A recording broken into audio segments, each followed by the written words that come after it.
Special good afternoon to each and every one of us here this afternoon. And to start, I'd like to say a special welcome to all the dignitaries, the Honorable Minister responsible for Agriculture. Minister Lennox Andrew is here with us. Senator Roderick St. Clair is here with us. Also with us, gracing us with his presence this afternoon, is former Prime Minister, the Honorable Tillman Thomas and Lady Thomas. And to all you specially invited guests, farmers, well-wishers, all, welcome to this award-giving ceremony here this afternoon. I had the luxury of hosting one in St. David last Sunday, and I can tell you how ecstatic the farmers were, how happy they were. So it is a happy moment for farmers. At this time, I'd like to call on Mr. Kwesi Alexander, who is going to lead us in a word of prayer.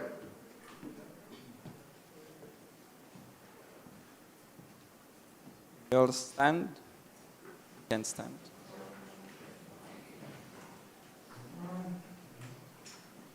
Mighty Father, I want to thank you for life and health and strength, dear God. God, we bring this nation before you, dear God, and its leaders, dear God. Please bless them and help them to make the right decision for this country, dear God. We bring the farmers before you. Please continue to be with us and help us to give off that selfless service for our country, dear God. This we pray in Jesus' name. Amen. Thank you very much. We now have remain standing as we have the national anthem being played on the pan.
Ladies and gents, let's give Whitney Richardson a bigger round of applause, please.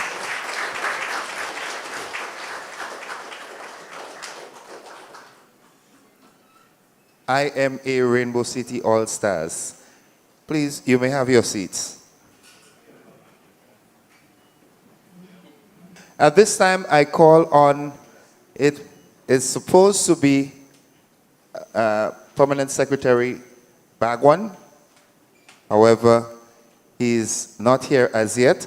So I'd like to call on Special Advisor to the Ministry, a well-renowned public servant of historic acclaims. Put your hands together and welcome none other than Miss Gemma Bain Thomas.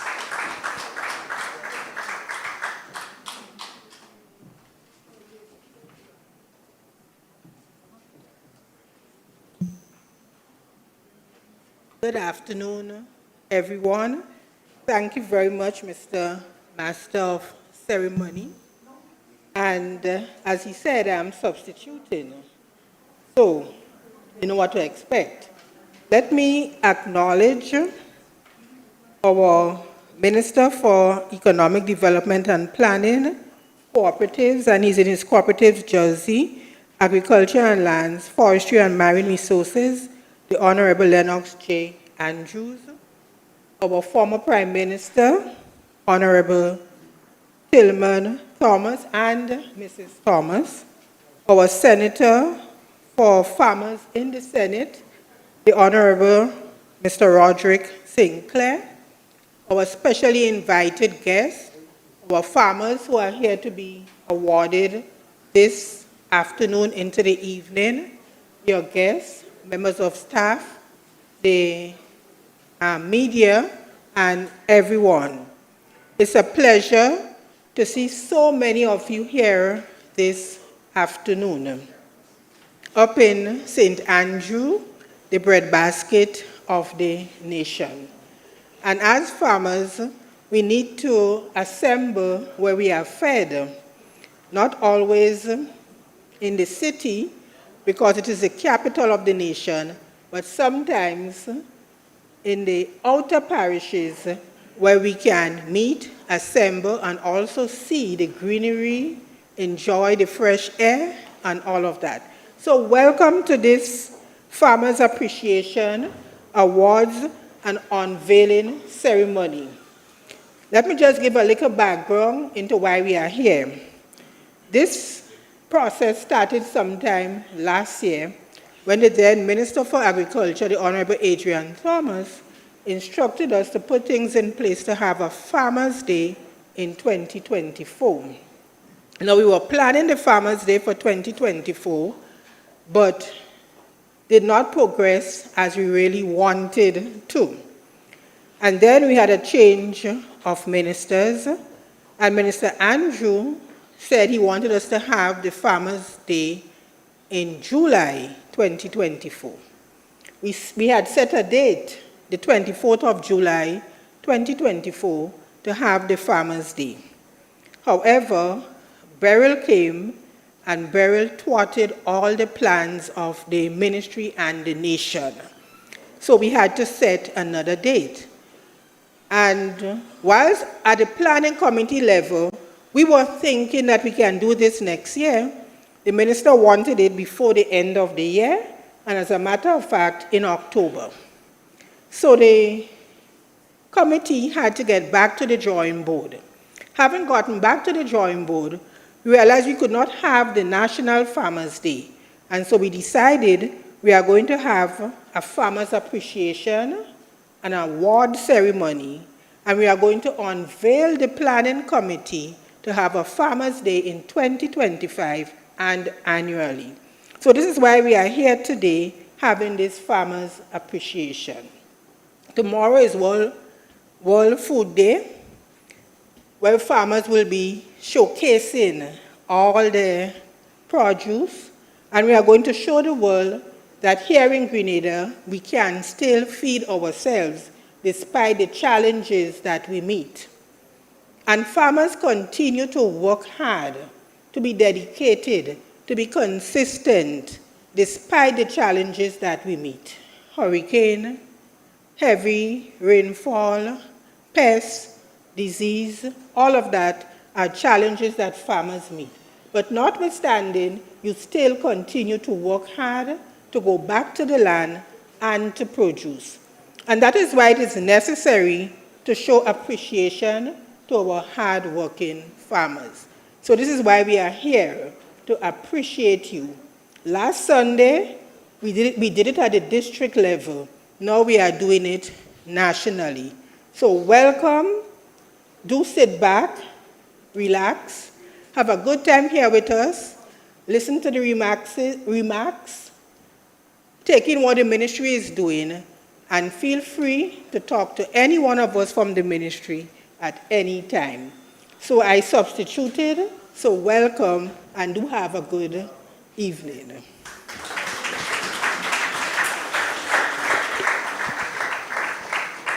Thank you very much, Ms. Thomas. At this time, we will be having some remarks from the farmers' representative in the Senate, Senator the Honorable, my good friend, Roderick Sinclair.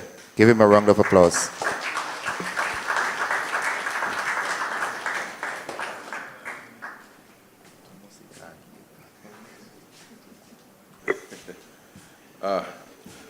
Thank you, my good friend. He said he almost saved Paggy. You know, in Grenada, I was speaking to Hamlet Mark brother recently, Bernard, and he said, he can't remember my name. He said, but you know, in Grenada, everybody have another name. What is it? And so you know me like that, more than even my real name, but thank you so much.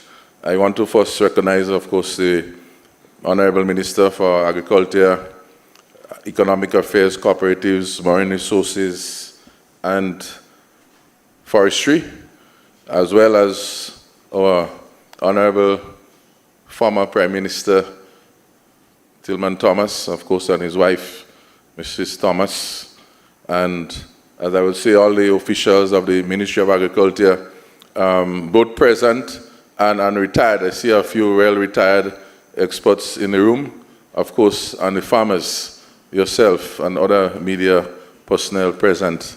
The question is, what do I say on this special occasion? It's a day that is long in coming. You know, there's World Food Day, and outside of that, that day specific for the farmers is long in coming. The last time I know about real Farmers Day, Year of the Farmers, was way in the Revolution. When I remember drawing myself and Jerry Hopkins for the art competition. He came first, I came second. I drew a man, a farmer with a blogger and a breechy, if you want to say, to show he was disabled, but he's still trying to feed the nation. I got $15 for that second place.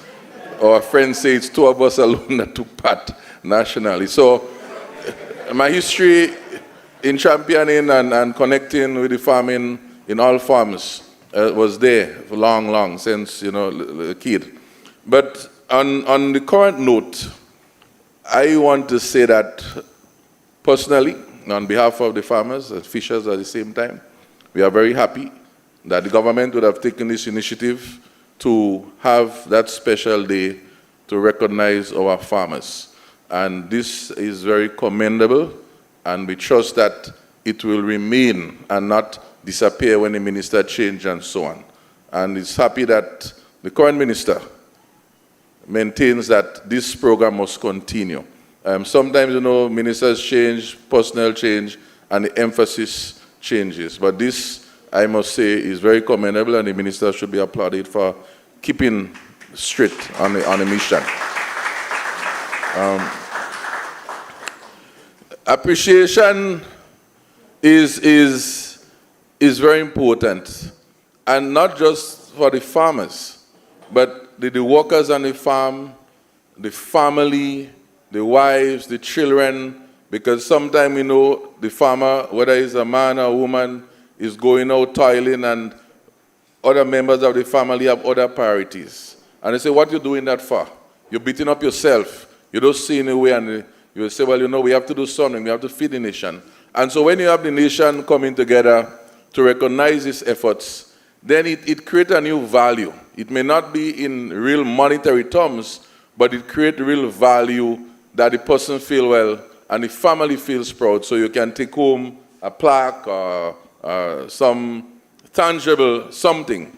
But as I come here this afternoon driving along, so you know, this appreciation has to go beyond that first initiative of a physical plaque.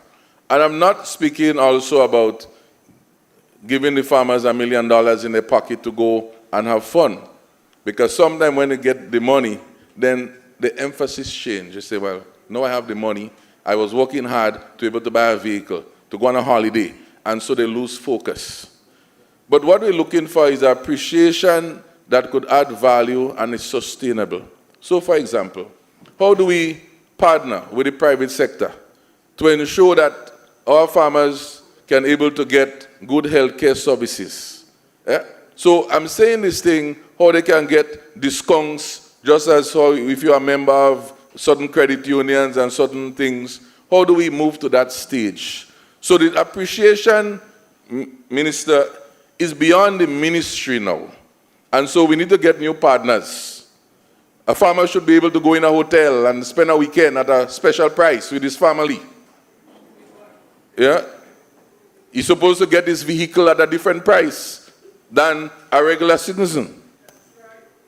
So I want us to look at policies and other supporting environment for this appreciation. And I think that the planning committee may think about having a big session next year, but it's more than that big session. It's about the environment to be able to empower us so that we can able to feel that we are getting more value. And I challenge you and your team, and of course, I would always in any way assist in whatever regards. So this is the first thing I want to say. I want to say further that as farmers and fishers, of course, I always need to keep that part of the mix because you have a lot of fishermen who are also farmers. The whole issue of unity is very important. In that, if we have been appreciated, we have been recognized, we have enabling an environment, then we have to be coming together as one. We have to come in together and unite for one purpose, not just for controversies, but for building. And so this is a call I am also making in this whole process where we can start looking at how do we form the groups, how do we strengthen our groups, our governance of the different groups at the community level. Because the farmers are coming out, they organize. They sit in the rum shop, they sit on the playing field, they play the dominoes, but we need to now have that other part because in the appreciation, we have to also help to have that whole structure in place. So that is another area that we'd like to see in terms of the appreciation. And the other part of the appreciation, audience, is how do we now be an example? How do we be an example for others, for other farmers, for younger persons, and even persons who are not in the sector per se, such that they can realize that what we are doing is something good, is something that it can also attract other persons to be involved, but also to gain the respect of others. This is very important. When you do something good, people will respect you, because sometimes there's no respect for farmers. I gave a gentleman a ride a few days ago. He said, they don't respect farmers in this place. But sometimes, if we're not organized, we're not structured, we're not showing good examples, then the question is, how do you be respected? Of course, we don't have to dress up in jacket and tie, but at the same time, we don't have to dress up in old clothes. My personal philosophy is you be comfortable in how you feel. Because sometimes you might want to put on a boots or you want to put on some sort of clothes, but you feel more comfortable in one way than the other. And that also would affect your performance. And then in this whole appreciation is how do we share the knowledge? And this is of great concern for me, and I wanted to make sure that that is highlighted, especially the need for research, and how do we use the farmers, the knowledge and the skills to enable research and development.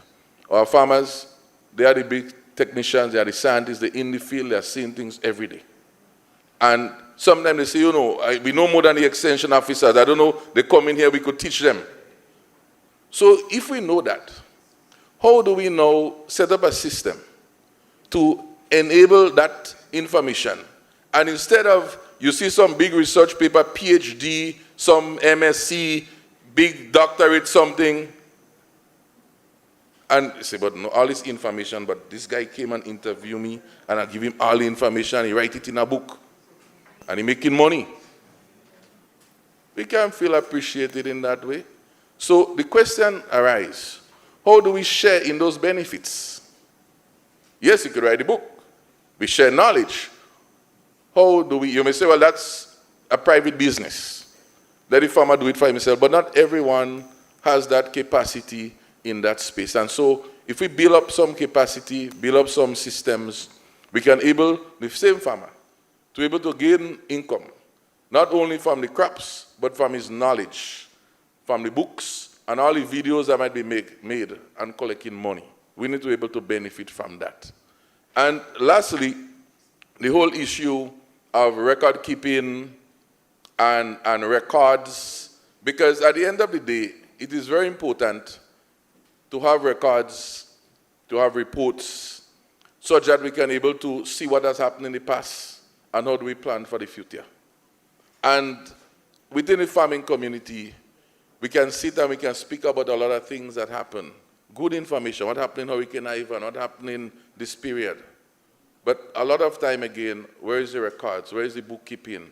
And so in this appreciation, we have to be able to record history. We have to be able to record data and able to use that to enable the future. So these are some of the thoughts in my mind when we speak about farmers' appreciation. It goes beyond the plaque. It goes beyond the physical things. It's about how do we be of greater value and how do we gain more respect based on the value that we are perceived to have. I thank you so much.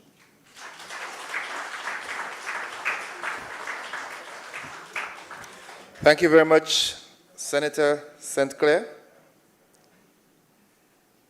On Sunday, when I looked at the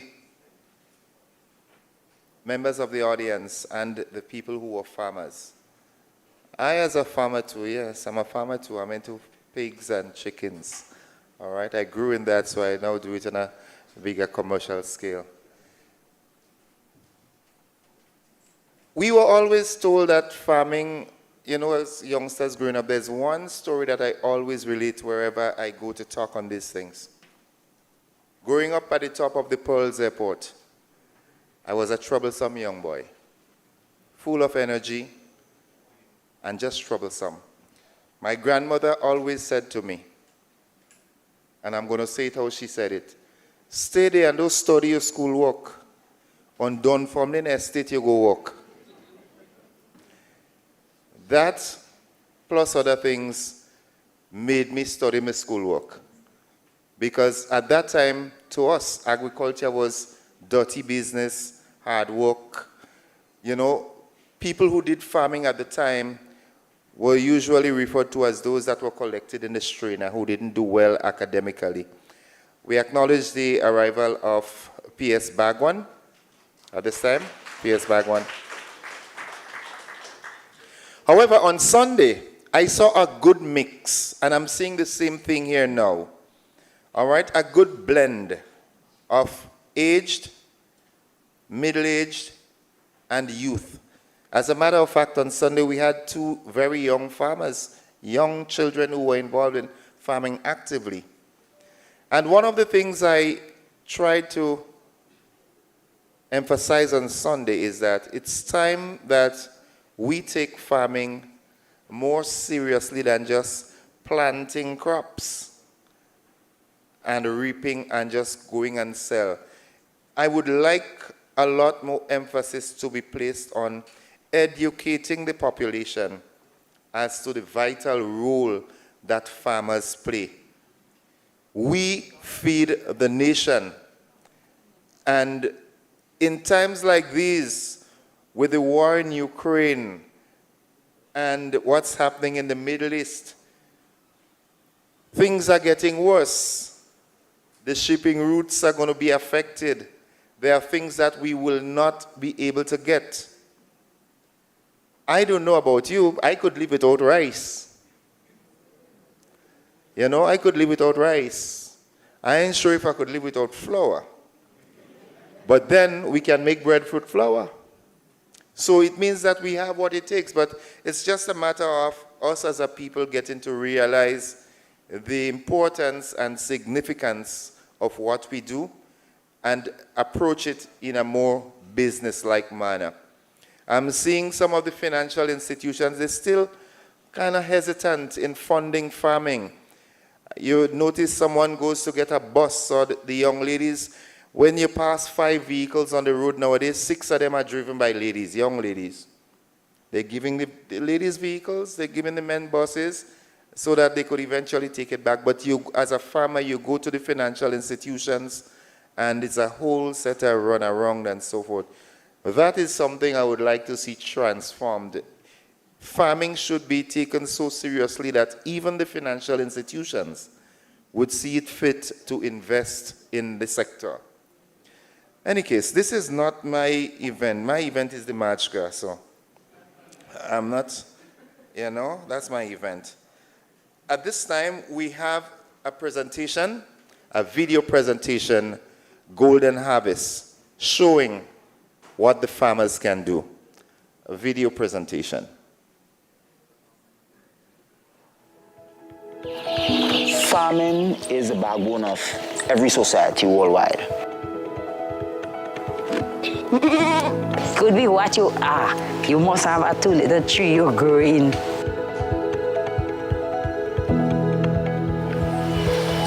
Thank God for farming. It's a good thing.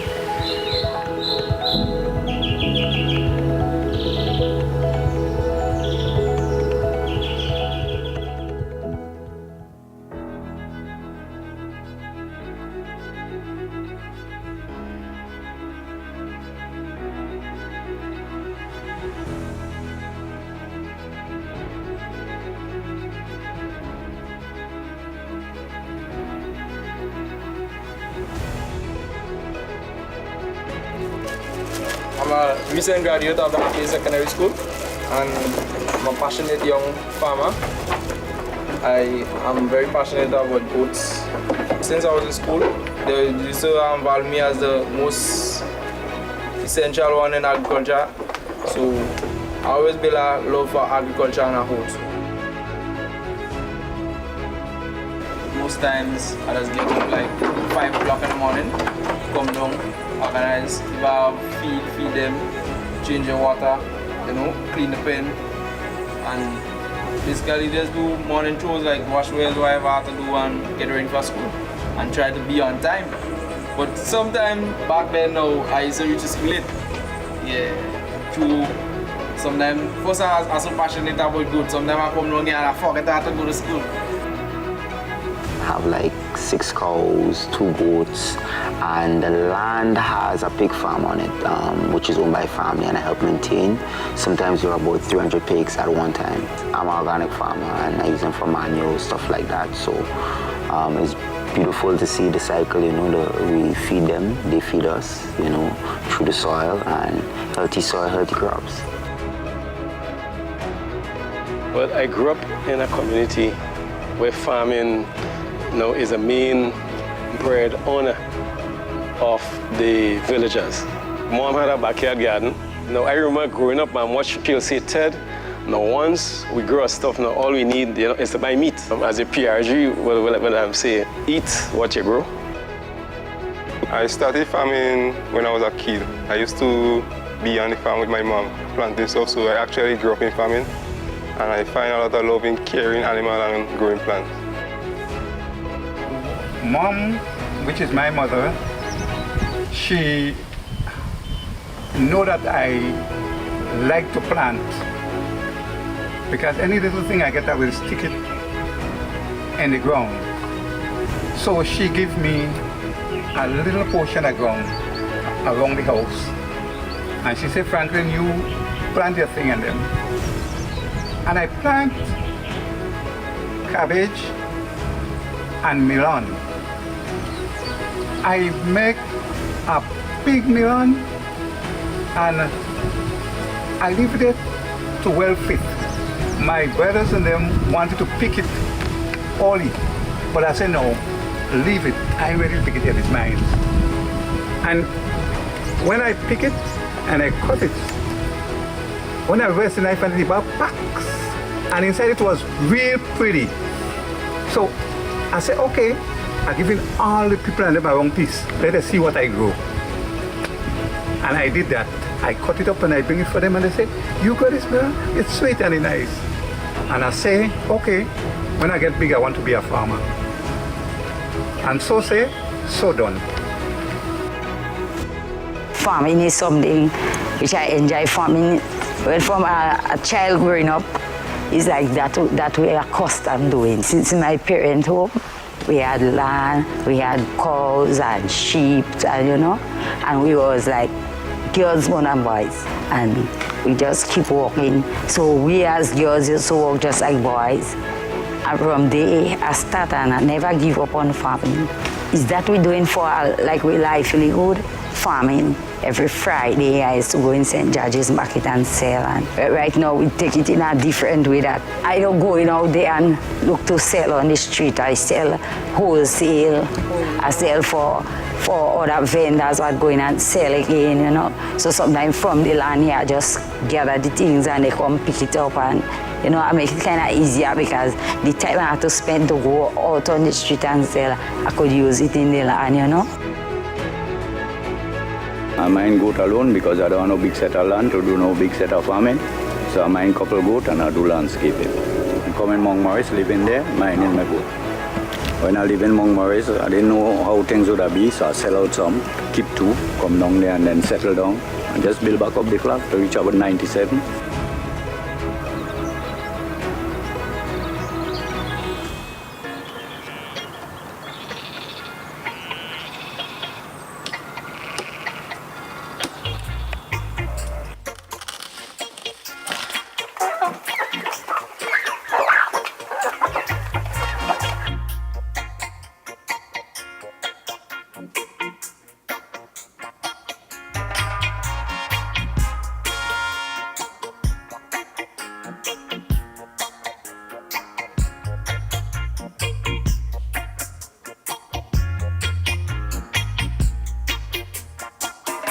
Tomato grow up tight.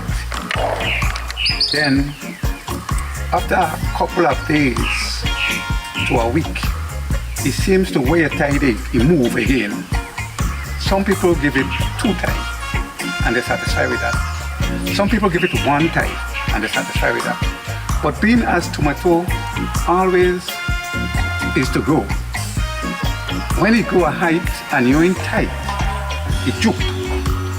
And anytime it juke, because it was born to stay up, you ain't get the production that you should get if it stay up.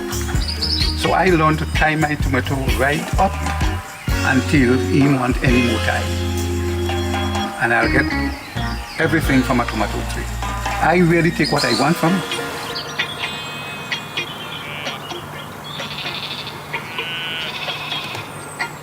During the hurricane, you had a lot of damages up here. Cocoa, nutmeg, soursop.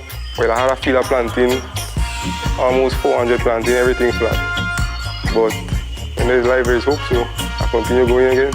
Farming is something you got to have faith. You have to hold on to your faith because you don't just go and put it in the earth and you get what you want. Could be what you are. You must have a 2 little tree you're growing just to keep you.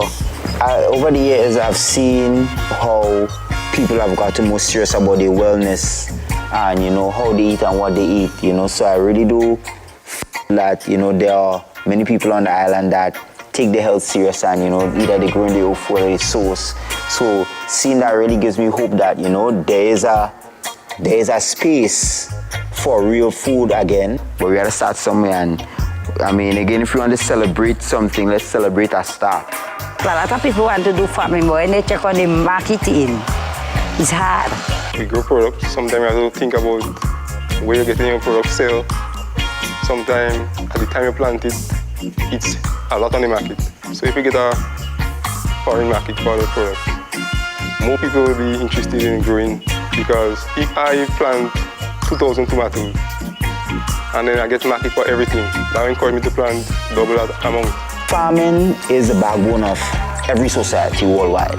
And because of a broader society agenda and perspective, they have trained us to see farming as what some might call the dirt work of society.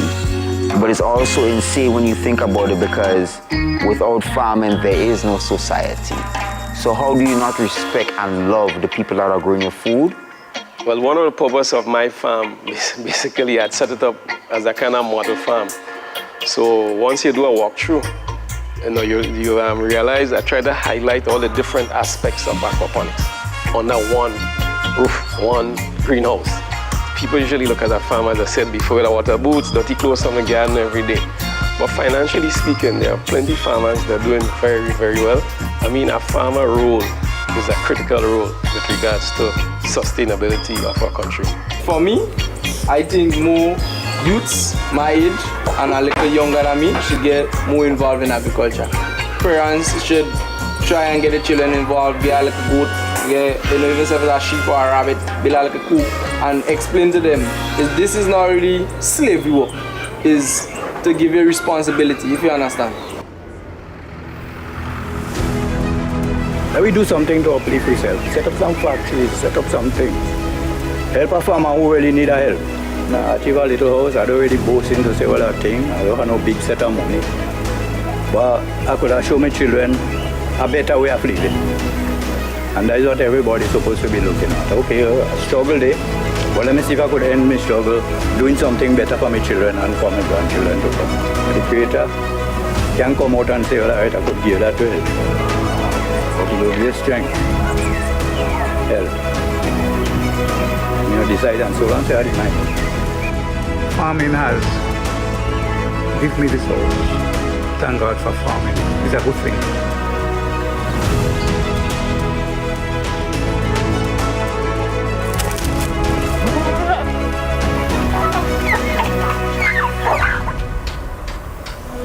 My name is Isaac Charles. John Young. Marcus. Ted. Isaac Edward. Franklin Baptist. I'm Maureen, I'm a Grenadian farmer. Farmer.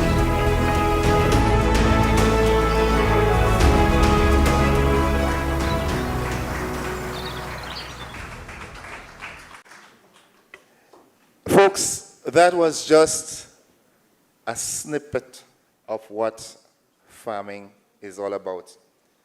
I'm seeing some friends here, right? My good friend, Mr. George, my other good friend here. And I use them as a sort of prototype to show that farming, you can be a farmer and be successful. Farmers no longer have to ride donkeys. They can drive posh vans too. And partners? Partners? You know, I just want us as, I am considering myself an aged man now. I'm in my early 50s, so I'm aged, right? So I want us as adults to start instilling in our children that yes, it's good to have a white-collar job, you know, but I want it to be a case of where we can say, gone are the days where you were deemed successful only if you became a lawyer or a doctor or a teacher or a policeman, you know, this kind of thing. As I said Sunday, the tides have turned. You notice the lawyers and the doctors and all of them now getting back into farming? There must be something that they are seeing in farming that we, as you know, the real farmers don't really grasp.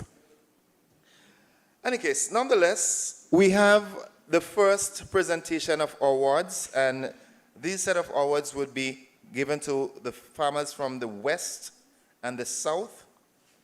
And to do that, we are going to call on P.S. Bagwan. All right, he missed the opening remarks, so I had to speak with my good friend, Senator Sinclair. But now that Mr. Bagwan is here, Mr. Bagwan is going to present the first set of awards. And like I said, the awardees are from the West and South of the island. My colleague, Leslie Ann Johnson, will be calling out the list.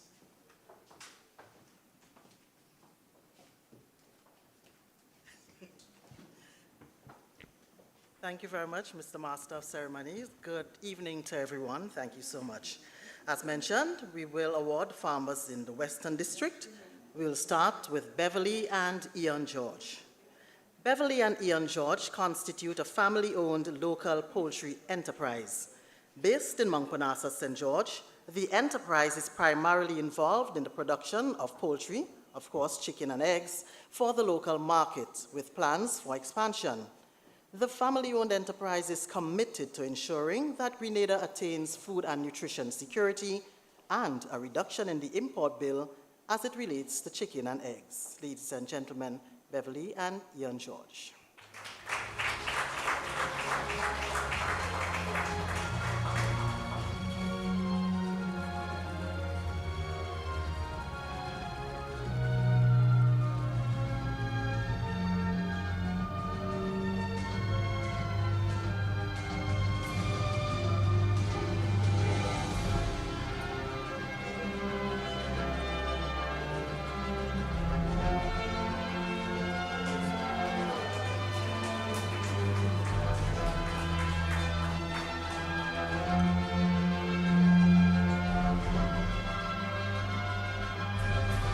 Thank you very much, Mr. George.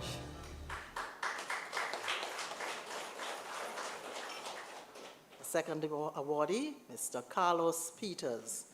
Mr. Carlos Peters is a full-time poultry farmer from Lamode, St. George. He was introduced to agriculture in his childhood days, but during his teenage years to his young adulthood years, he did not follow his passion, but went on to become a chef. Noting the difficulties in finding good, fresh, local fruits, vegetables, and poultry, he returned to his passion and became a full-time farmer and one of the largest poultry producers in the Western Agricultural District. Mr. Carlos Peters.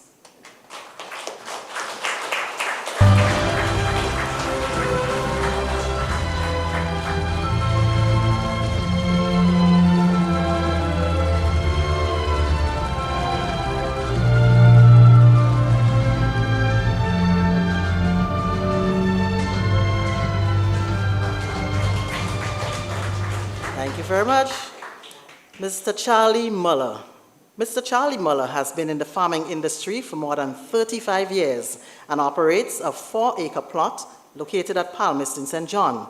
He plants a wide variety of crops, fruits, and vegetables, including nutmeg, cocoa, and bananas. Fruits include citrus, guava, and mangoes. He's a well-known farmer within his community and continues to supply a wide variety of quality produce to some of the leading supermarkets within St. George and some parts of St. Mark. He is recognized as the largest mixed crop farmer and for his unwavering contributions to agriculture. Mr. Charlie Muller.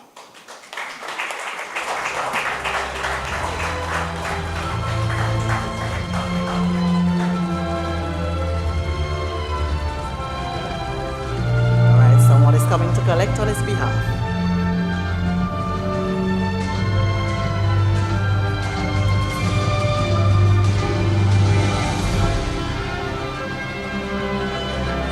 Thank you very much. Our next awardee, ladies and gentlemen, Mr. Clive Lewis. Mr. Lewis hails from Douglaston, St. John. He is a full-time farmer with a passion for agriculture.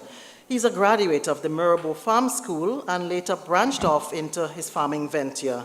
He served as an assistant manager at Huggins Farm and Garden Center, a manager at MNIB Packing House, a field and extension officer of MNIB, and an agricultural extension officer of the Ministry of Agriculture. Mr. Lewis currently manages the agricultural blocks of Big Mac Enterprise at Mount Nesbitt and Cloget, whilst pursuing his own personal farming.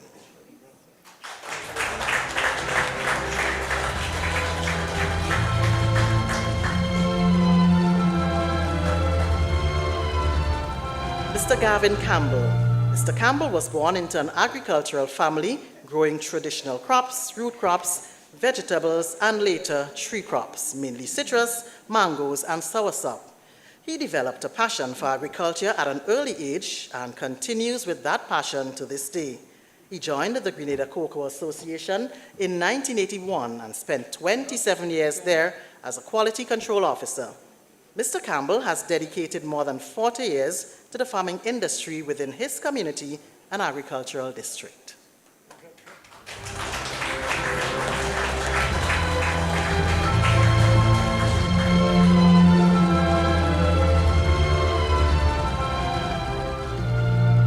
Mr. John Wells.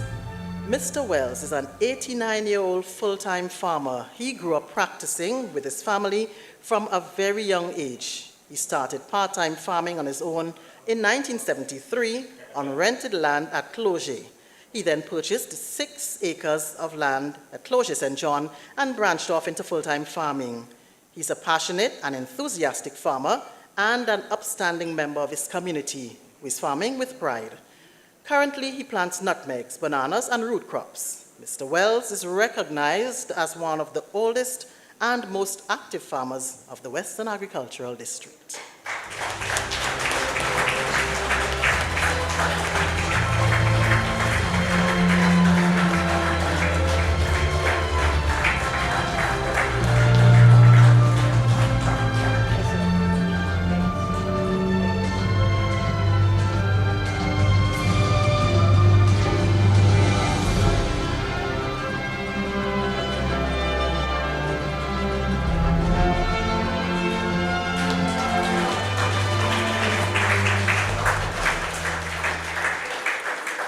Thank you very much, Mr. Wells.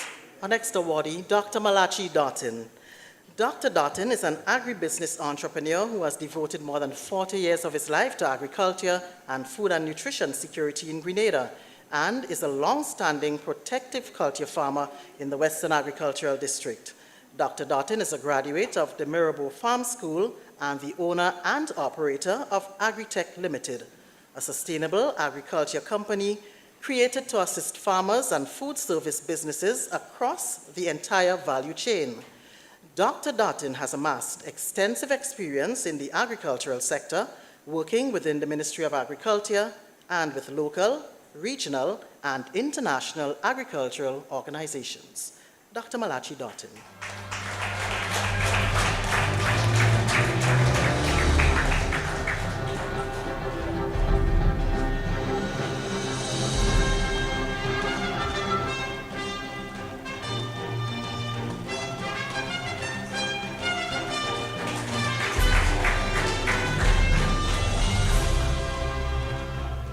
Mr. Raphael Purcell. Mr. Purcell is the owner and operator of a 12-acre farm at Lamode in St. George. His love for animal husbandry began as a young boy of 7 years. Mentored by his mother, Lesita Mawel Purcell, he was soon caring for his own chickens, pig, and sheep, and selling his animals to the people in the surrounding villages. The son of an entrepreneur, L.A. Purcell, he soon learned that rearing his own animals was a sure means to put money in his own pocket, and so he expanded his operations on a large scale in the late 1970s, with heavy emphasis on swine production. In addition, Mr. Purcell cultivates soursop and coconut and has turned his passion for animal rearing into a viable farming business, which he credits as the best form of therapy. Mr. Raphael Purcell.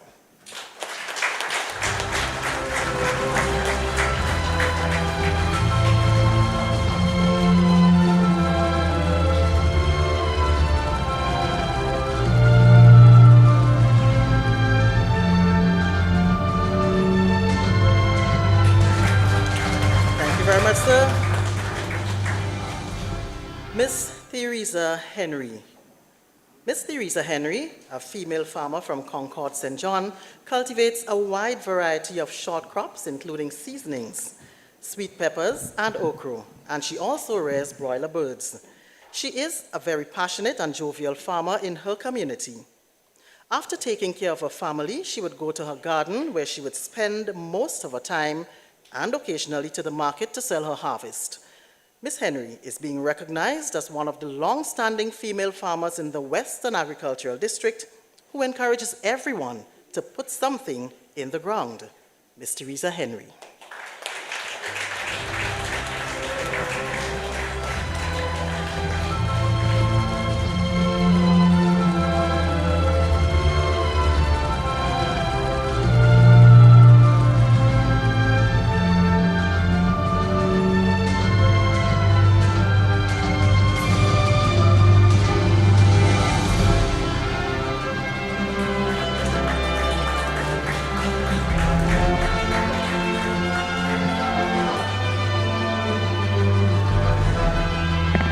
Thank you, Miss Henry.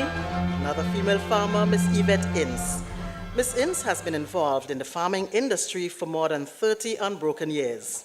She plants a wide range of crops such as dasheen, tanya, sweet potatoes, cabbage, lettuce, celery, and other crops and vegetables. She does poultry on a small scale and rears pigs as well. Ms. Ince has been a market vendor for more than 24 years and is very dedicated to the quality of her contributions to agriculture on a whole. Ms. Yvette Ince.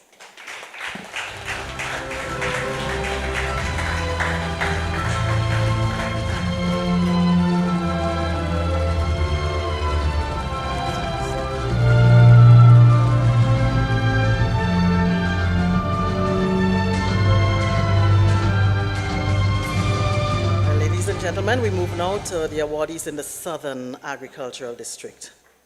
We start with Mr. Alban Thomas. Mr. Thomas is a 92-year-old farmer who hails from the village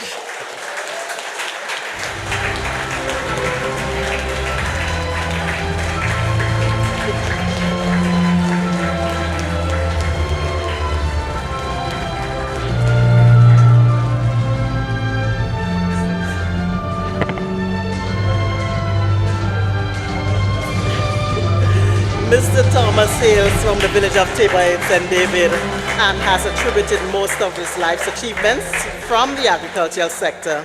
He has been farming for more than 50 years and cultivates a variety of crops such as cocoa, nutmeg, bananas, and spices. He also reared livestock such as goats and cattle. He was an overseer for 27 years at the Grand Bacolet Estate and has shown his dedication to the agriculture industry and remains committed to the sector. His mantra, always to achieve, and indeed he has. Congratulations, Mr. Thomas.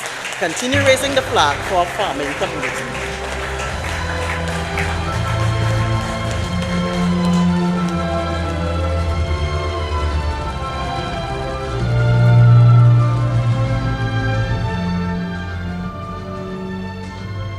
Our next awardee, ladies and gentlemen, Mr. Boris Hosford.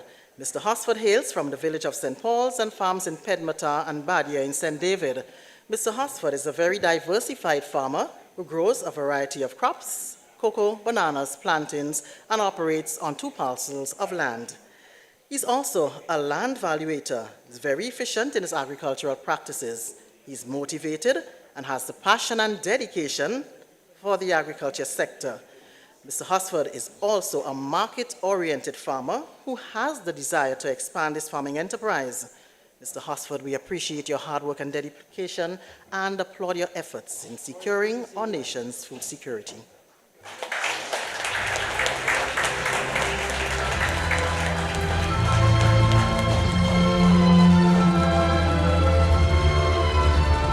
Thank you, Mr. Hosford.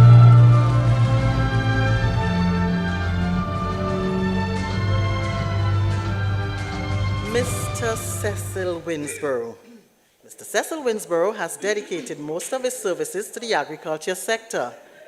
A graduate of the University of the West Indies, he worked at the Ministry of Agriculture as chief agronomist for over 30 years until his retirement. Mr. Winsborough was instrumental in introducing new crop varieties into Grenada. He continues to support the horticulture sector after his retirement. His unwavering support and dedication to the field of agriculture has not gone unrecognized. Mr. Winsborough, we salute you, and may you continue to serve this nation.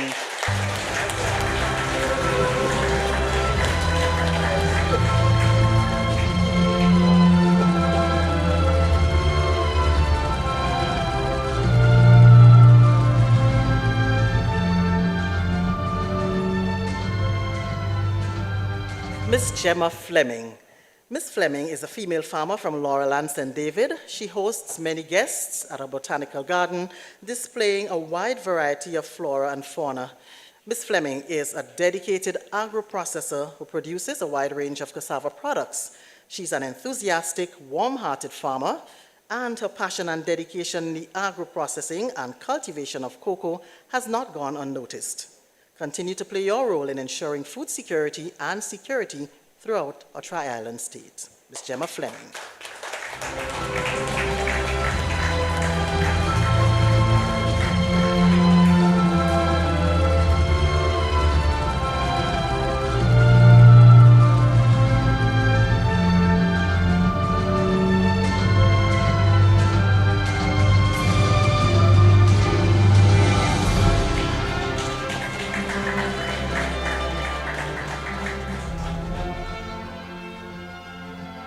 Mr. Glenville Lambert. Mr. Glenville Lambert, affectionately known to family, friends, and the farming community as Jalam, started in the Ministry of Agriculture Lands in 1985 as a student agricultural instructor. In 1986, he was transferred to the Cardats project, where he worked for approximately 2 years. Cardats was transformed to Cardi thereafter. He was again transferred to the Ministry of Agriculture, where he worked as an agricultural officer in 3 districts. He also worked as an assistant district supervisor for all the districts, performing duties including training officers and demonstrations in farmers' field. His passion and dedication to the agriculture sector is invaluable. Although retired from the Ministry of Agriculture, he continues to support the sector. Mr. Lambert, thank you for your loyal service and dedication to this vital sector. We appreciate your time and efforts.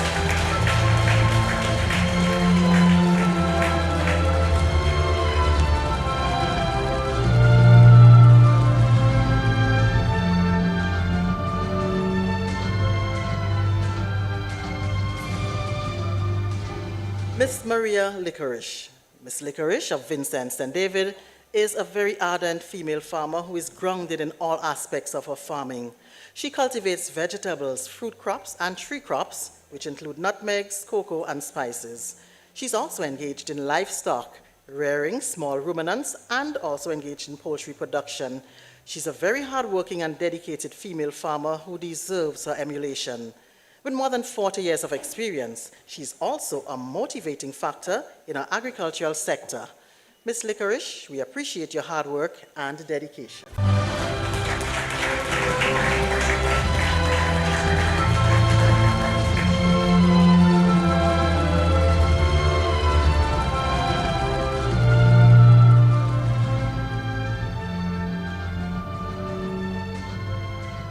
To the final awardee in the first segment of our presentation, Mr. James Victor. Affectionately known as Bread in the business, is a businessman and farmer for the past 55 years. From a very young age, he had a passion for farming and bought his first plot of land in the early 1970s for $15 in the neighborhood where he lived. He planted short crops such as cabbage, tomatoes, and carrots, and long-term crops like bananas, plantain, and dasheen. And he also bought a calf. After spending some time in the USA, he returned to Grenada and took on his farming seriously. He planted both long and short-term crops and invested in livestock. From this beginning, he transcended into a businessman with a little shop where he started selling his agricultural produce, which has now grown into 2 supermarkets, one in Laborie, St. George, and the other in Pedmotar, St. David. He expanded his acreage of land and continued his crop and livestock production. Bread, as he's affectionately known, is being recognized as a long-standing farmer, contributing to national food and nutrition security.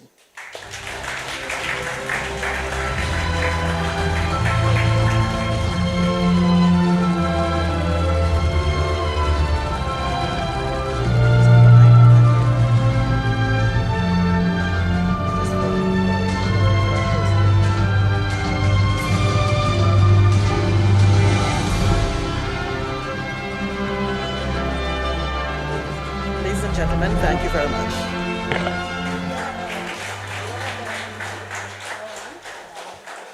Thank you very much, Leslie. And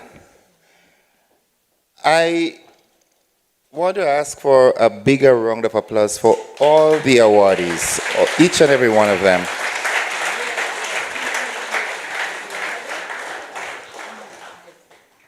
I am thrilled again for my good friend, 92 years old and going strong. 92 years old. Ever so often, right, within the agricultural sector, we hear of a lot of complaints. The government and doing this with agriculture, and the extension officers and doing this and the... A gentleman was awarded here just a while ago, Mr. Lambert. I must recognize Mr. Lambert. Give Mr. Lambert a round of applause for me. And let me tell you why. My pig farm is in Mount Agnes in St. David. That's in the back of Pomerose. Right? That's where my pig farm is.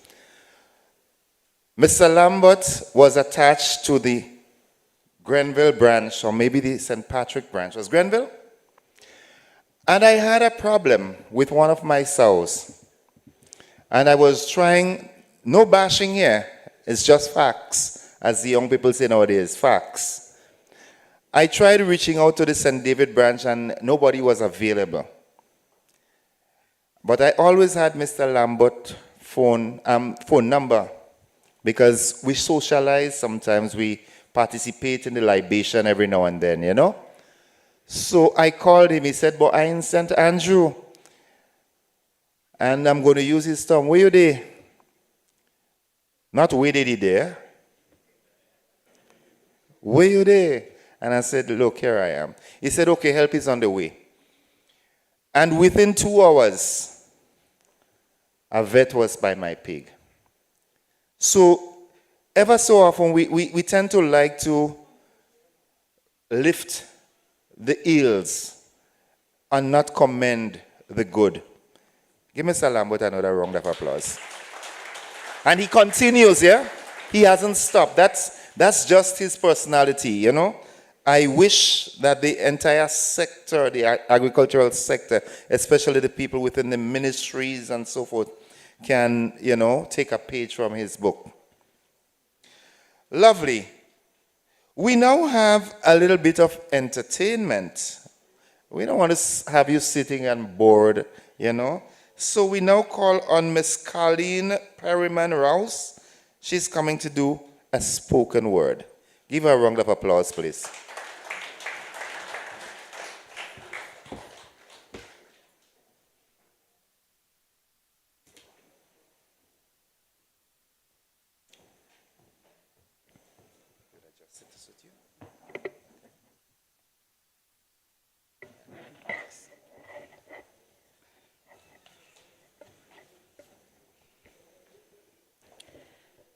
The book of 1 Paul Harvey proclaims that on the 8th day, God looked down on his designed paradise and said, I need a caretaker. So God made a farmer. You see, though God rested on the 7th day, he did not sleep. He watched and he observed that his paradise needed help, that the Adams and the Eves of this world could not be able to provide, so God, in all his wisdom, made a farmer. So here's to the farmer that God, in his infinite wisdom, so knew we'd need. Here's to the hands that sows the seed, who wakes before the dawn to meet the land's need, plow the fields and wrestle weeds, just so we can feed. Cheers to the farmers, with hands with so many stories to tell. Blisters like battle scars, worn like medals, screaming to the world that is a farmer. As she turns dust to dishes, seed into supper, while the rest of us count coins, he counts on the rain. For he turns water into food like an alchemist, planting magic with every thrust of that rusted shovel. Here's to the farmer who carries the dirt under her nails, left over from sculpting dreams from the soil used to harvest our nation's hope. Acknowledged only by the sweat and toil, the invisible backbone that can cripple the spoiled, but instead they remain loyal. No spotlight, just sunlight. And sometimes too much of it. They gamble, praying to the skies, worshiping from the old farmer's almanac. They roll dice, often with the whole lives. And 1,000 weatherman housing points a lean can't tell them nothing, because forecasting planting season is their thing. Hands like hammers, feet planted like roots. They break the earth's crust just to bear us fruits. Green bananas, green beans, green peas. The silent architects of our everyday feast, serving fate in every bite, unseen, unheard.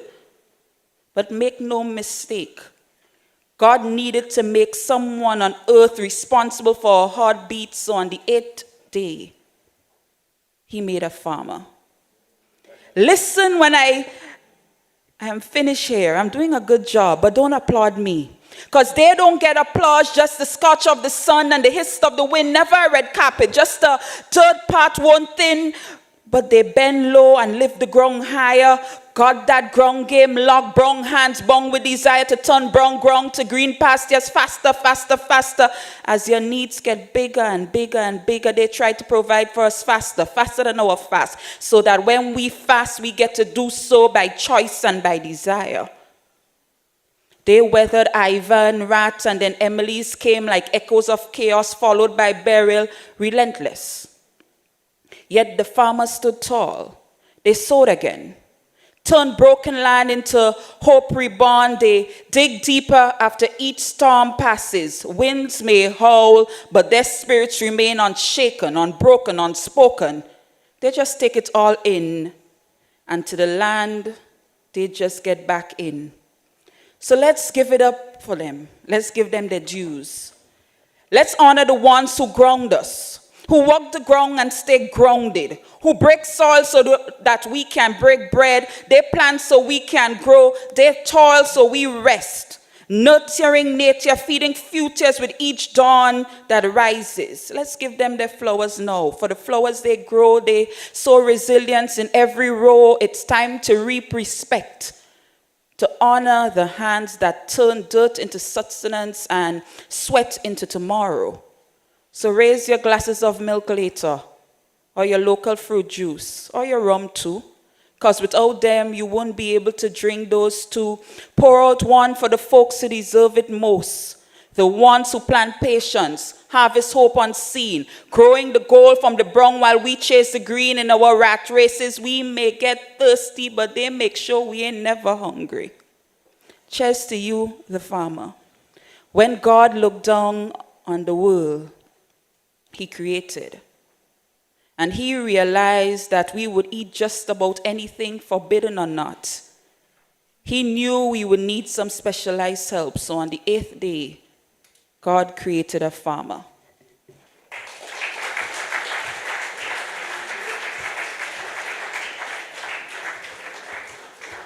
Ladies and gents, she deserves a bigger round of applause than that. I am definitely going to get in touch with you, because if I have you coaching me, Citizen Ruler wouldn't call me so often in the mornings. You know what I'm saying? She could talk. Oh my goodness. Grenada, isn't Grenada a lovely place? I mean, I'm going to break from strict English. Grenada is the bestest place in the world, you know. Really, really, I mean, in terms of resilience, yeah? Could you imagine the disasters that we've had in recent years from the, let's just go back to Ivan.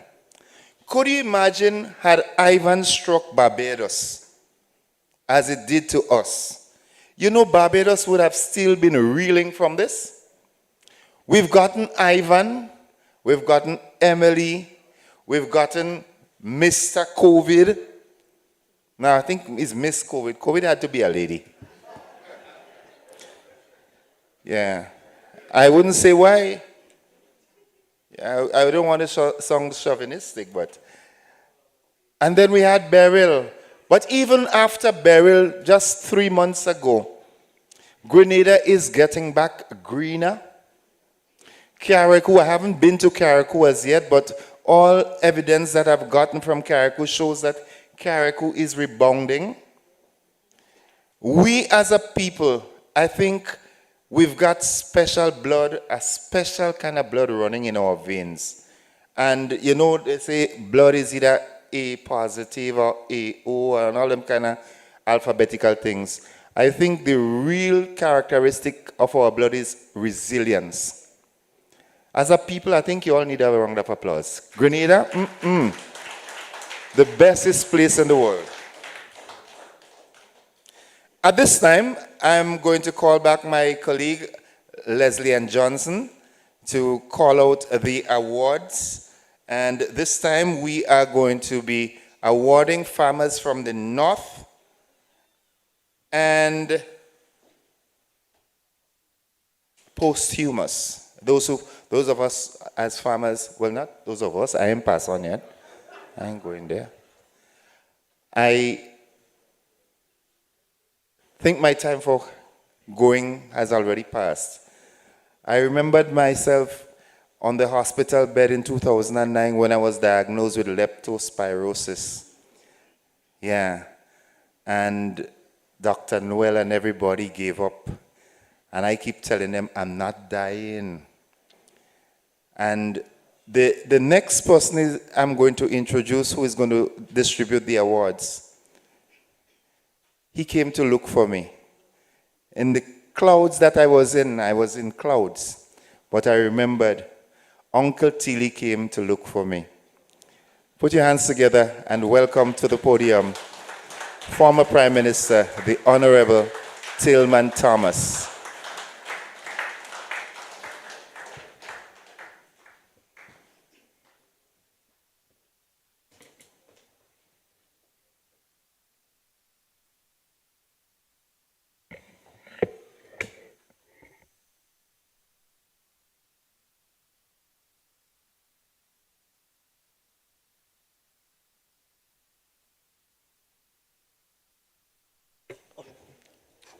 Thank you very much, Mr. Master of Ceremony.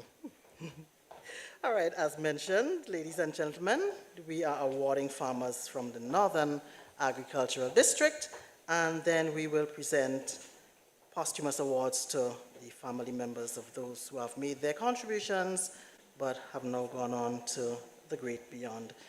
So as mentioned, the Northern Agricultural District, the first awardee, Mr. Devon Fullerton. Mr. Devon Fullerton of Hermitage St. Patrick is a well-known farmer involved in organic vegetable production, root crop, and agro-processing. Mr. Fullerton has been a farmer for more than 25 years and continues to contribute to food and nutrition security. He is recognized for his selfless service to the agriculture sector. Ladies and gentlemen, Mr. Devon Fullerton.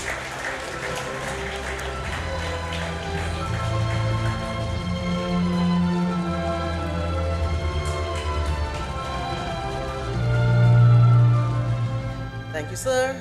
Mr. Godwin Williams. Mr. Williams of Pointsfield St. Patrick has been farming for more than 40 years. He's a mixed crop farmer with vegetable production, tree crops, and livestock production. Mr. Gordon Williams. Godwin, my apologies.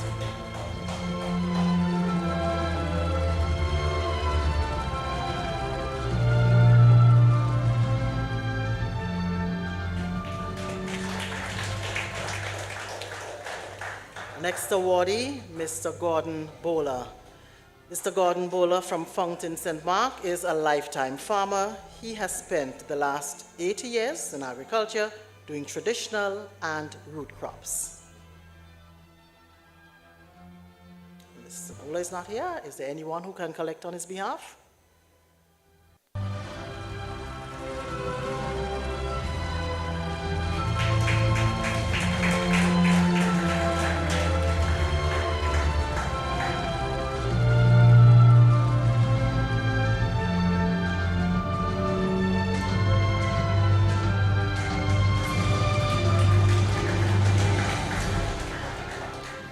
Mr. John Francisque.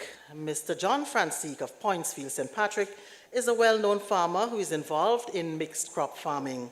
He produces vegetables and tree crops and is also involved in livestock production. Mr. Francisque has been a farmer for 40 years and continues to contribute to food and nutrition security.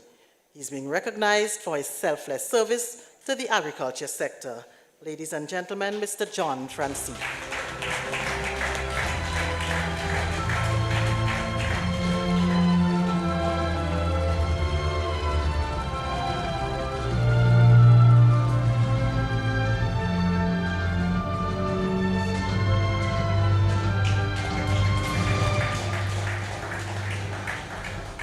Our next awardee is Mr. Joseph Bowen.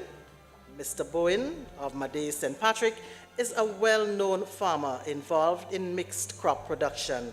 Mr. Bowen has been a farmer for 38 years and continues to contribute to food and nutrition security. He is being recognized for his selfless service to the agriculture sector. Mr. Joseph Bowen.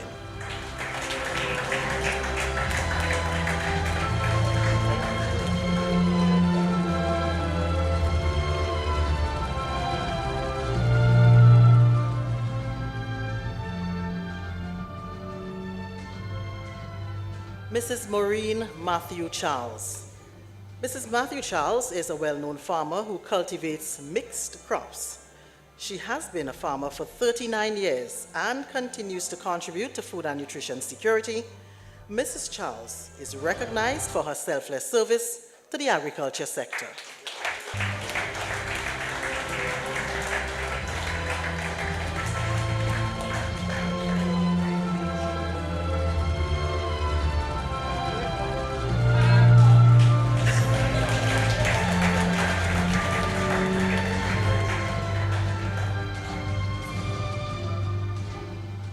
Thank you, Mrs. Charles. Hard work, I do agree with you. Our next awardee, Mr. Richard Pascal. Mr. Pascal of St. Patrick has been farming for 47 years. He's a mixed crop farmer with vegetable production, tree crops, and livestock production. His passion serves as an incentive to younger farmers in his community. Mr. Richard Pascal.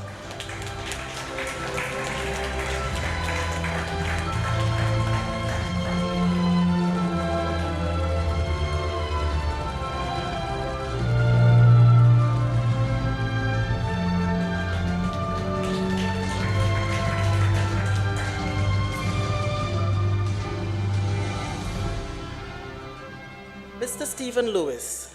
Mr. Stephen Lewis of Marley St. Patrick is a well-known farmer who cultivates vegetables and root crops. Mr. Lewis has been engaged in farming for 40 years, and he continues to contribute to food and nutrition security in the country. He's recognized for his selfless service to the agriculture sector. Ladies and gentlemen, Mr. Stephen Lewis.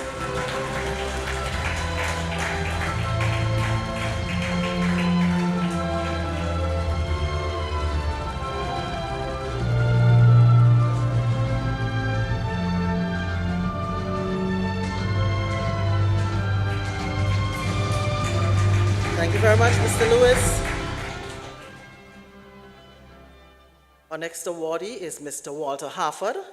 Mr. Harford is from Dago Peace in St. Mark, and he's a lifetime farmer, having spent most, if not all of his life in farming. He does mostly traditional and short crop farming and is being recognized for a lifetime of contribution to agriculture. Mr. Walter Harford.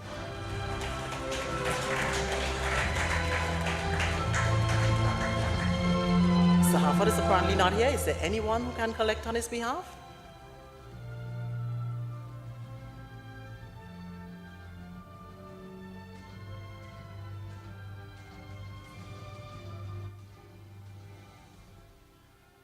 All right. Is someone coming?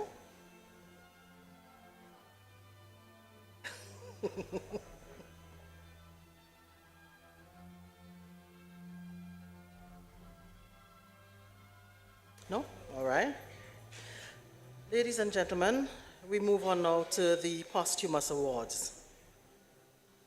The following awardees are no longer with us, but during their lifetime, they made significant contributions to agriculture and food and nutrition security. These are all household names as a result of their known dedication to the development of agriculture and the sector. The award, albeit posthumously, is in recognition of their individual and collective outstanding dedication and commitment to agriculture in Grenada. While they have all passed, the Ministry of Agriculture and Lands, Forestry and Marine Resources continues to honor their invaluable contribution to the sector. A family member is here to collect the award on their behalf.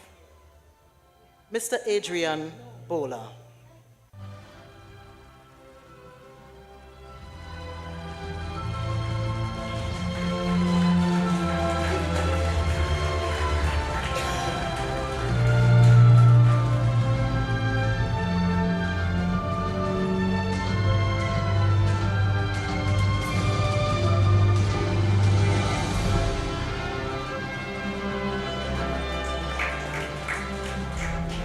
Mr. Chester George Francis.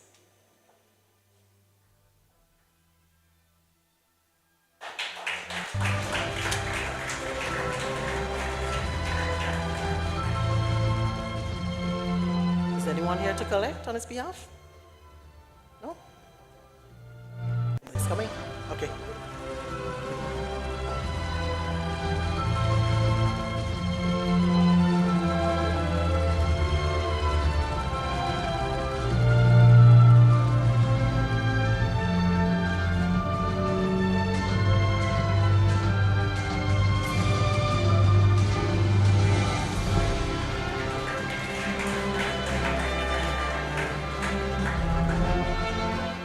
very much. Mr. Cornelius Walcott.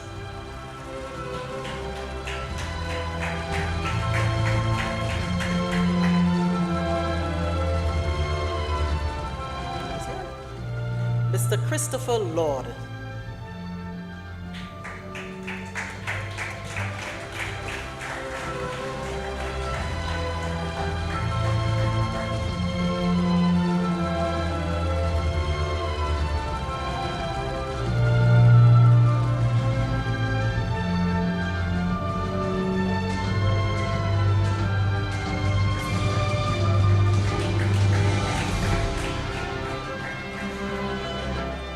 Mr. Emmanuel Lewis.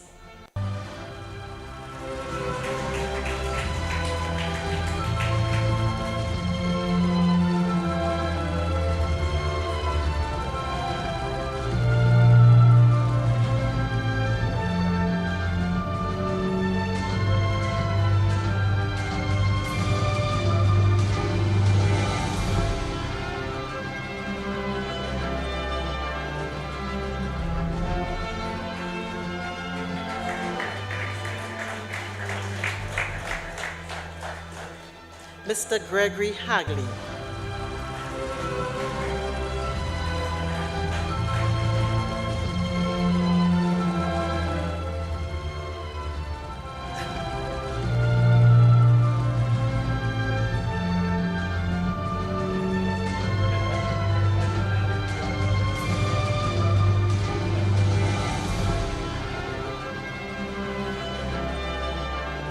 Mr. Robert Grant, aka also known as Soka Boka.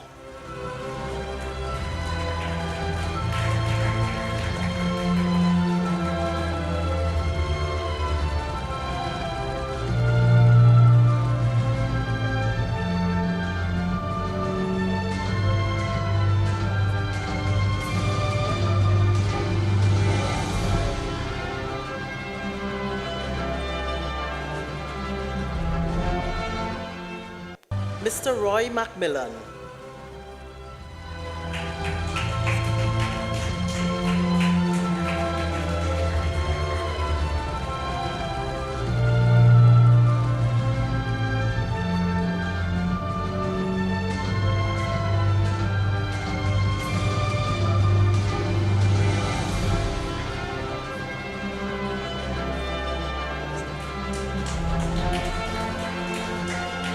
Thank you very much, Mr. Michael Alexander.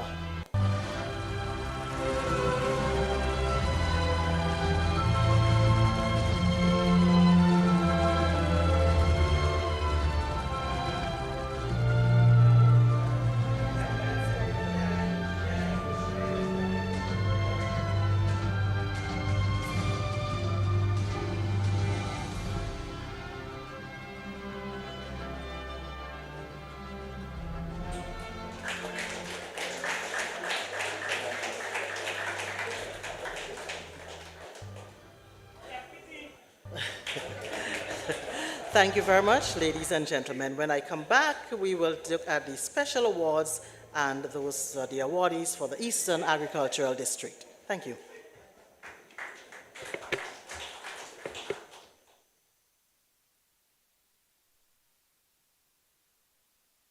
Thank you very much again, Leslie. And again, I'd like us to put our hands together for the folks who were awarded.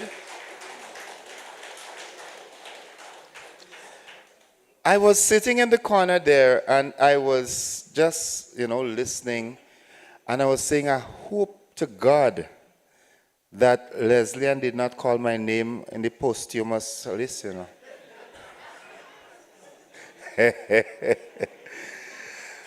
Folks, being here and then being there and looking at you, I see the need for farmers to get themselves into a properly structured organization that ever so often we can have functions like these. Farmers are not workhorses that we should only be working and working. We need time to socialize and get experiences from one another and share. I remembered I'm going to go back to Mr. George, right? Sometime just in August or early September, we met at the flower factory here, and Mr. Peters right here. And we were talking, and I was telling him that I was interested in getting a plucking machine, but I see some in Grenada for how much thousands of dollars. And he was able to use the technology right away and went on eBay and showed me something. A plucking machine that was costing me in excess of $4,000 here. He showed me it on eBay for $130. Mr. George, thanks. So I say this to say that when we are gathered together, information is shared. You know, a technique that might work in St. Patrick might not have been used in St. David, and by conversing, it could be shared. Farmers, we're not just for the soil, we need to socialize as well. All right? Okay, so at this time, I call on Minister the Honorable Lennox Andrew. He's going to give some remarks, and also he's going to unveil the planning committee for the National Farmers' Day, which is scheduled for sometime in 2025. Ladies and gentlemen, put your hands together for Minister Andrews.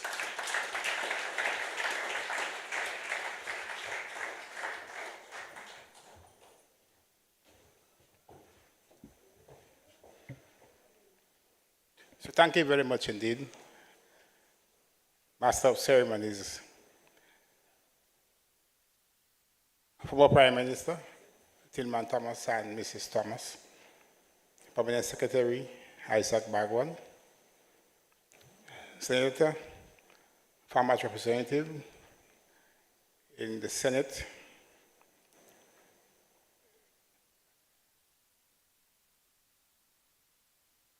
other dignitaries, the press, farmers,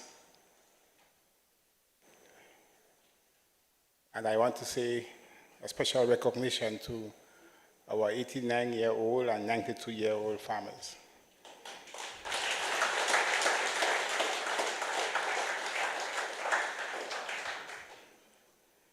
So a very pleasant good evening to all of you. Today has been a very special day for all of us. It is International Credit Union Day. I came from that activity not too long ago. I had to address them as the Minister for Cooperatives and Credit Unions.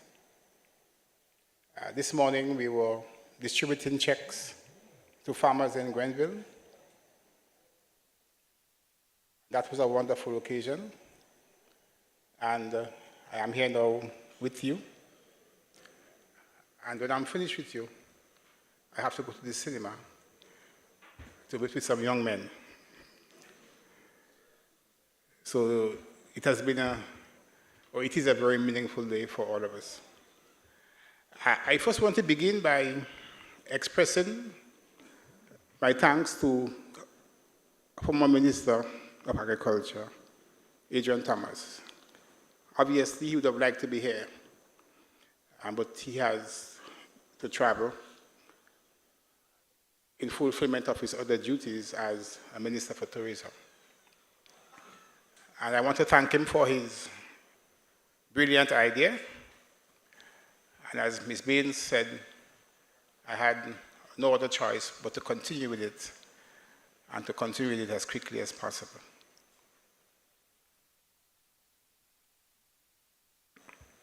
So, you know,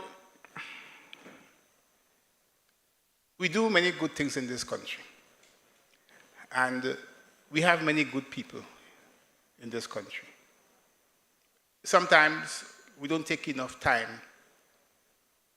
to recognize and to appreciate the good things that we do and the good persons and the good people that we have in this country. So I hope that this activity here should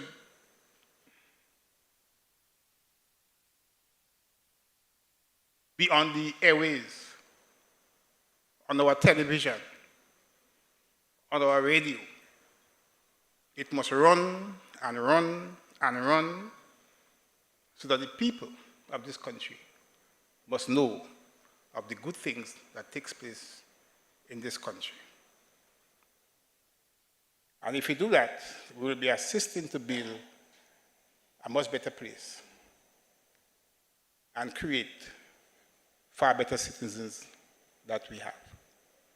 So the media, you are here, I am asking you, make some nice programs out of this activity and have it played continuously, 1 week, 2 weeks, 3 weeks, on radio and on television, so our people can know of the good things that take place in this country.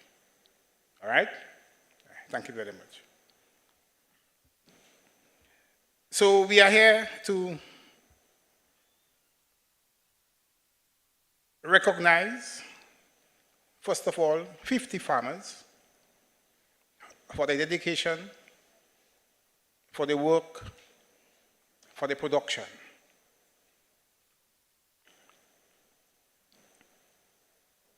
And we're doing so under the theme, Golden Jubilee, Celebrate Farmers and the Farming Community.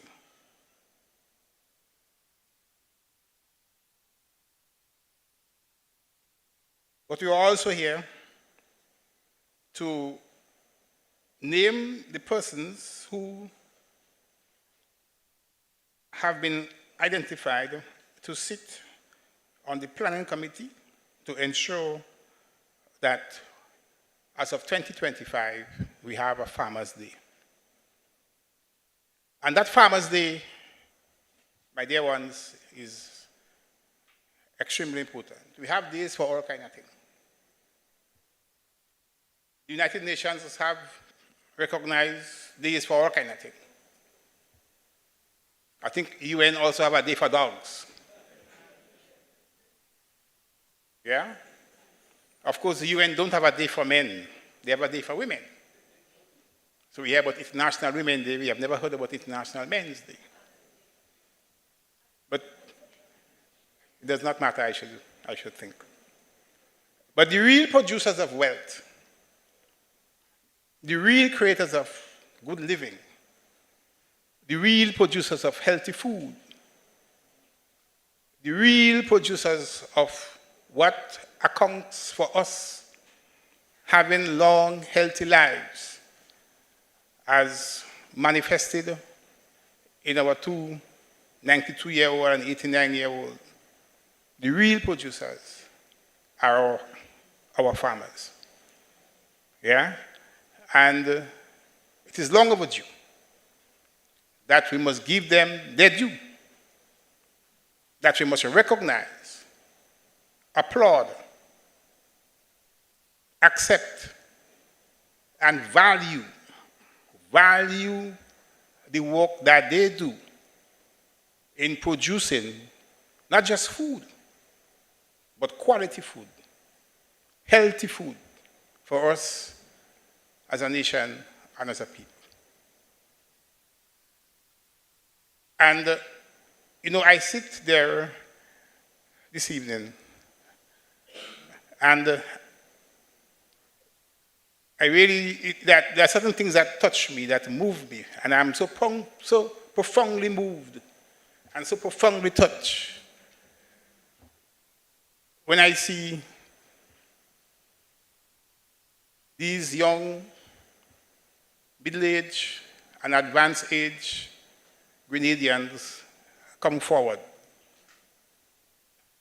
And I say to myself, these are things that we should have been doing a long time ago.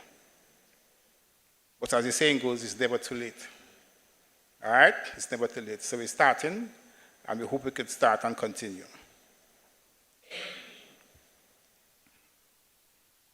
So we have to show appreciation to our farmers for their hard work, for their commitment, for the contribution to our gross domestic product. When I was a student, I was told that there are three basic things of life. And the first one is food. See, food, clothing, and shelter. The first one is food. So if you have no food, you can't have no clothing because the clothing comes from the food. And you can't have no shelter because the shelter also comes from the food. Not so they all come from the land. Yeah? So the land, agriculture is primordial in everything that happens around us. We can't get away from it. It is indispensable. It is primordial. It is the base, put it that way, upon which everything else rests and depends. And therefore, for me, farming is the most humane economic activity that exists. It is the most humane. There is nothing more human in its doing than farming. Because with farming, we produce the basic element, the first element that every human being needs to survive and to stay alive, and that is food. And therefore, farmers, you are special people. You are very special people. And you must see yourself as being very special.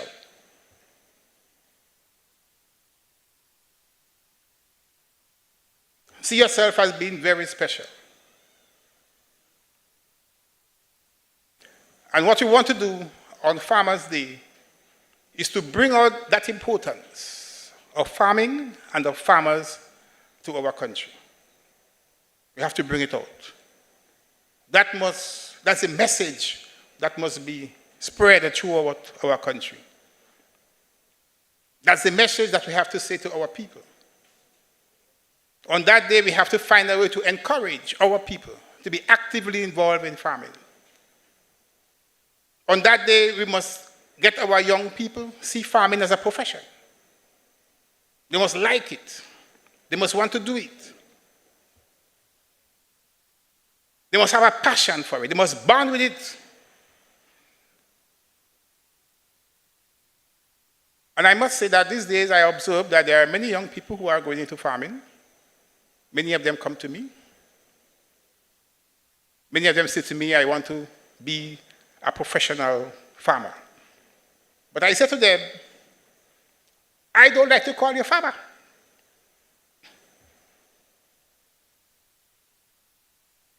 To be a farmer, you have to study agriculture. But agriculture in itself is a science. So I said to them, I wouldn't call you a farmer. I would call you an agricultural scientist. And that's what you are, an agricultural scientist. Because you're the ones who would not just be producing the food, but you are the ones who will be conducting the studies, doing the research, doing the experiments, doing the testing, and come up with new varieties of yam, for example. Perhaps with your research, with your testing, with your experiment, you can produce a yam that no longer takes 9 months and 10 months to ready to harvest, but a yam that takes 6 months. Perhaps you can come up with a sweet potato that is ready in 6 weeks. So, young people have to see agriculture as a science. And if you tell them and call them nice names, so agricultural scientists, the same way we say you're an engineer, I think they'll be motivated and stimulated and captivated to enter into that noble but meaningful profession. So right now I have 9 young Grenadians. The Ministry of Agriculture gave 9 young Grenadians scholarships.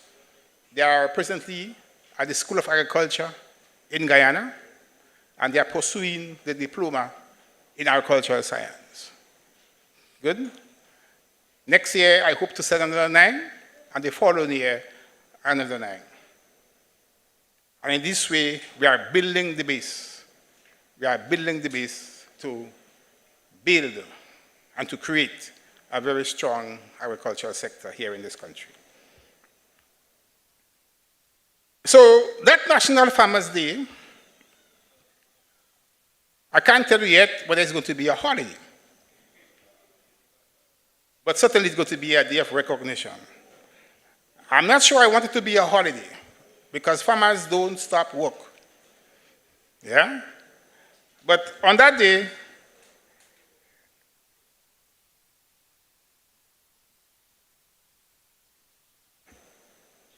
we hope that as farmers, we can reflect on the work that we do. We can chat among ourselves. We can speak about what we have to do to make our sector or industry better and more efficient. We can speak about the problems that are affecting us as farmers and what we can do to solve them. We can speak about where we could find better markets for our products and how we can produce better and more efficiently. It's a day for farmers to feel good about themselves. And therefore, on that day, the television and the camera must be on you. It has to be on you. And when the night comes, the news must be dominated by the farmers of this country. And that's where we can recognize and get the importance that farming and that farmers have in this country. So, of course, we have to support our local farmers, and there are many ways in which we can do that. But I want to talk a little bit about this National Planning Committee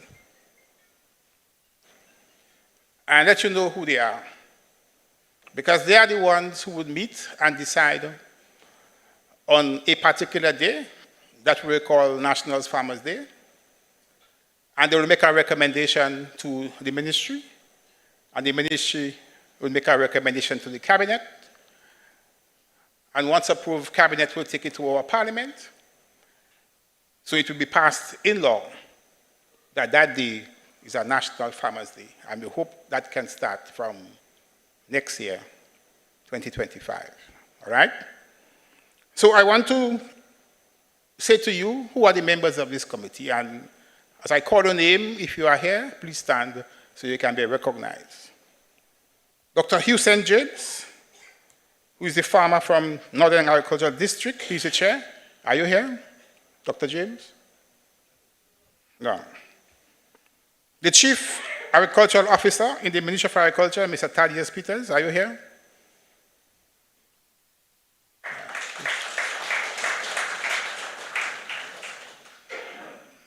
The Chief Cultural Officer in the Ministry of Tourism and Creative Economy, Mr. Kelvin Jacobs, are you here?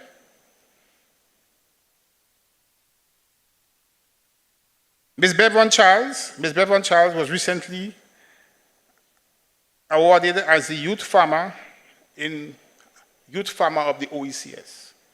Youth Farmer of the OECS. Bevan, are you here? Mr. Kerry Sylvester.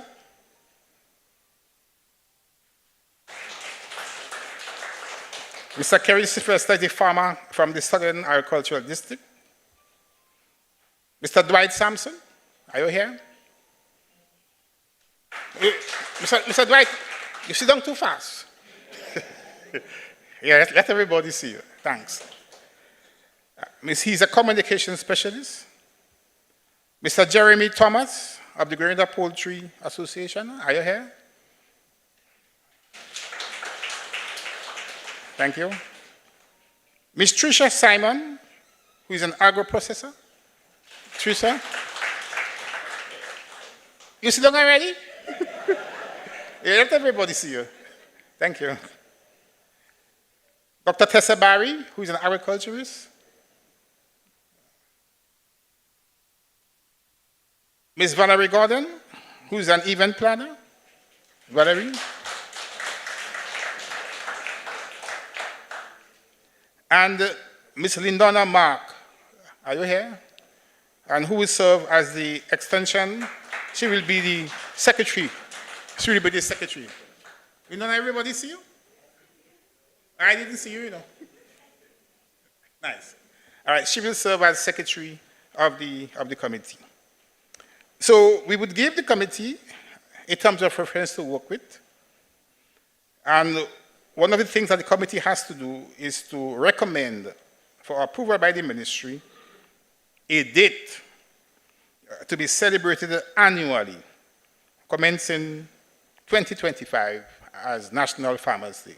That's the first terms of reference.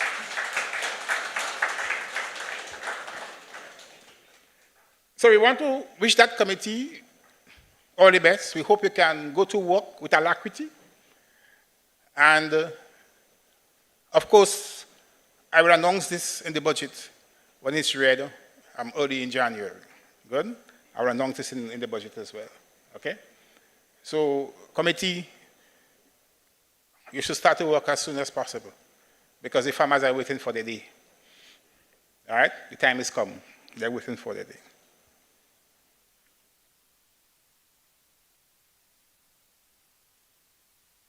So let me close by saying that today is a wonderful day. It's a meaningful day. It's a rich day. I want to thank all of you farmers for coming out. All of you, the awardees, I want to thank you for your presence. I want to thank the Ministry of Agriculture and its team for putting on such a wonderful activity. I was amazed to see that there is a big screen and there is a citation about each person who is to be awarded. I find that is class. That is real class. So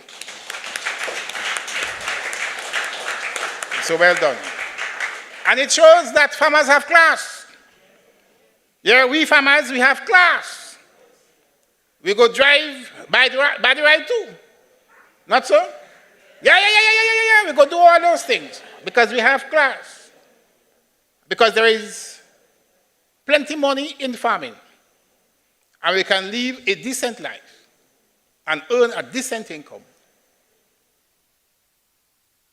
from simply producing the goods, the agricultural products that we need to consume and that the agro-processors need to process into some other final product which can be sold not only here in Grenada, but also be sold abroad. So thank you all very much indeed. Do have a wonderful night. And I will stick around. I mean, I'm not going anywhere right now. The activity in the cinema got to wait for a while. I think I need to spend some more time with you. Thank you all very much indeed.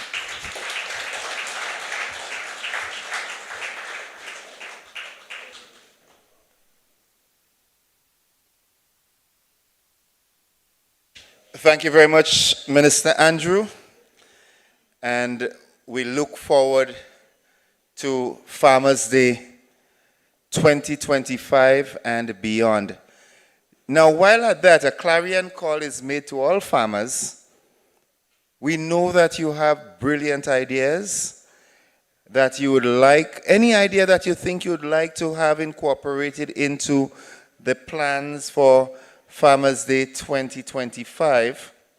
You can reach out to the members that were announced or also any of your extension officers and make your suggestions. And trust me, they will be taken on board. All right, Ras? Hail the eye. Hail the eye. Lovely. At this time, ladies and gents, we've been sitting for quite a while, and it's just about a good time to have a little musical entertainment. So I am calling on my good friend, good friend from way back when, since the clock on the church in town was a watch, we were friends. Mr. Paul Alexander, the saxophonist, he's going to come and thrill us with some great vibes. Give him a round of applause, please. He is world-renowned too, yeah? Before he comes, there are some people that I'm just seeing in the audience that I'd like to recognize. A former member of parliament, Ms. Ingrid Rush. Could you just stand and take a bow, please? She served us well in her time. Also, a gentleman, young gentleman, budding politician, I believe. He is an advisor in the poultry industry. GP Gavin Pierre, please stand and take a bow, man. Yeah, man. You look as a politician already. What are you trying? My good friend Thaddeus. Those of you who did not go to McDonald College would know that other name, but it's Thaddeus Tico Peters. Yeah. Yeah. Don't call him that way. That's our pet names, all right? Good, good. Ladies and gentlemen, Mr. Paul Alexander, world-renowned saxophonist.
Think you're getting up that easy?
Ladies and gentlemen, let's hear it for Mr. Paul Alexander.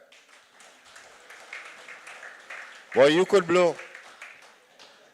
For Christmas time, I'm hiring you. You have to blow all them balloons on them. Yeah, he's good. In a different environment, I would have said it differently, you know, but you could blow. Yeah. Renowned. At this time, ladies and gentlemen, we're coming to the final segment with the presentation of awards. And at this time, we call on our own very Minister for Agriculture, the Honorable Lennox Andrew.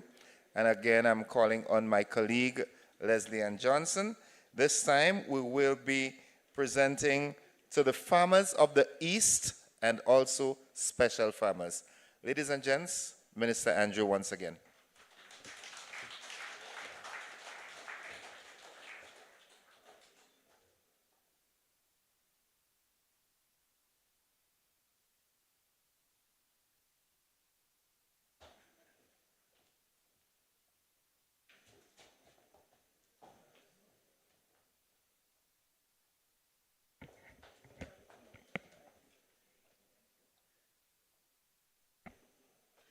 Ladies and gentlemen, good evening once again. So we're on to now the special awards. Presenting special awards to two people who are doing an exceptional job in contributing to the sustenance of the nation. The first awardee, Mr. Paul Roberts, hails from the village of Grand Roy in St. John. He is forever grateful to his father, who, despite his disability, taught him to ride the family-owned donkey and demonstrated to him the art of tilling the land as a source of income. As an established farmer, though physically challenged, he supplies supermarkets, food outlets, and people within his community and surrounding areas with fresh produce from his farm. He's also involved in the farming of tree crops like nutmeg, mangoes, coconut, and breadfruit. Mr. Roberts' advice to young people is to become involved in farming as a reliable source of income and a way of contributing to nation building. Mr. Paul Roberts.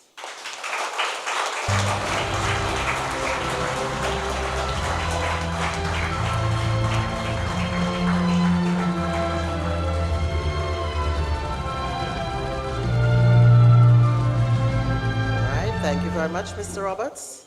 Our next awardee, Mr. Joshua Victor. Mr. Victor hails from the parish of St. David. He had an unfortunate accident more than 25 years ago, which left him physically challenged but not discouraged. In spite of his experience, he perseveres and continues to hold strong. Mr. Victor is extremely determined and has defied all odds. He has been involved in farming for more than 14 years, planting a variety of crops. Mr. Victor is being recognized for his determination and persistence in making an invaluable contribution to the agriculture sector. Mr. Joshua Victor.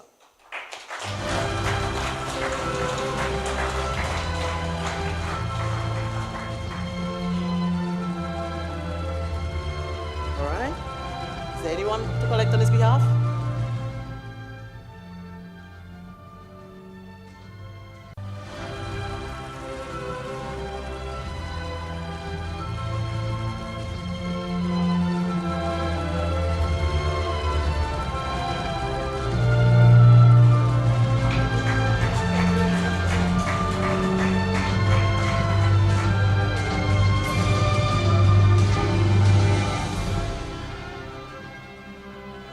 Thank you very much. So we go on now to the awardees in the Eastern Agricultural District.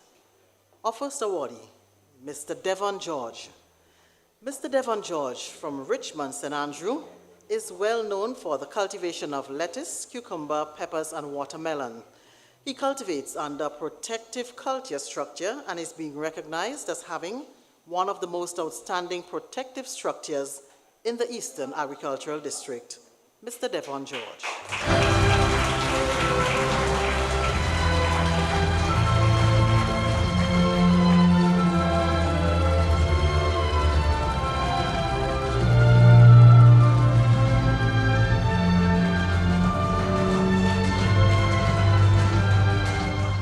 Mr. Finbar Hopkin. Mr. Hopkin is the president of the Ladig Farmers Cooperative and director of nursery methodologies for Plant Tech Nursery. He has been in agriculture for more than 40 years. At a young age, he showed interest in farming as he accompanied and assisted his father, who managed farmland in the neighborhood, and he began planting short crops in the family land. In 1985, Mr. Hopkin established a plant seedling nursery, which transformed over the years and was rebranded as Plant Tech Nursery in 2005. The nursery, in addition to producing seedlings, facilitates an apprenticeship program in which students are trained in all aspects of seedling and plant care and are prepared for nursery and farm management. He's being recognized for his invaluable contribution to the agriculture sector.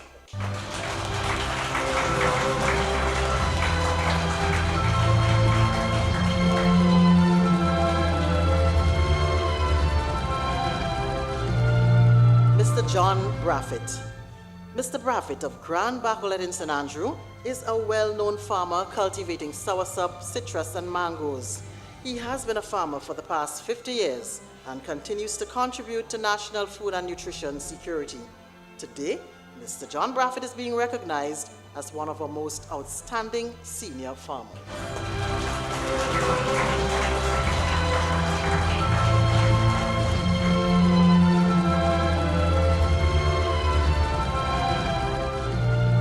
Mr. John Falls George. Mr. George from Paraclete, St. Andrew, is a well-known crop and livestock farmer who specializes in cattle rearing and traditional crop cultivation. Mr. George has been a farmer for more than 30 years and continues to contribute to food and nutrition security.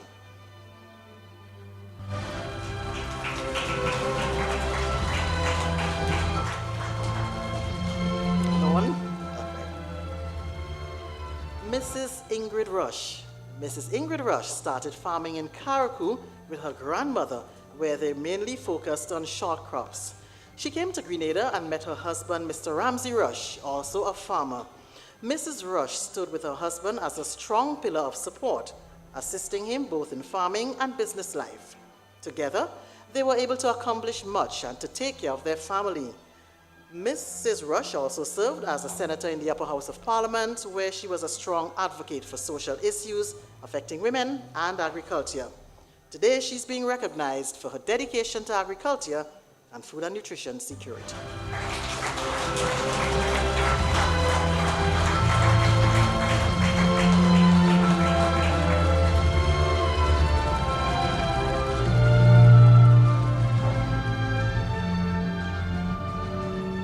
Mr. Ramsey MacDonald Rush.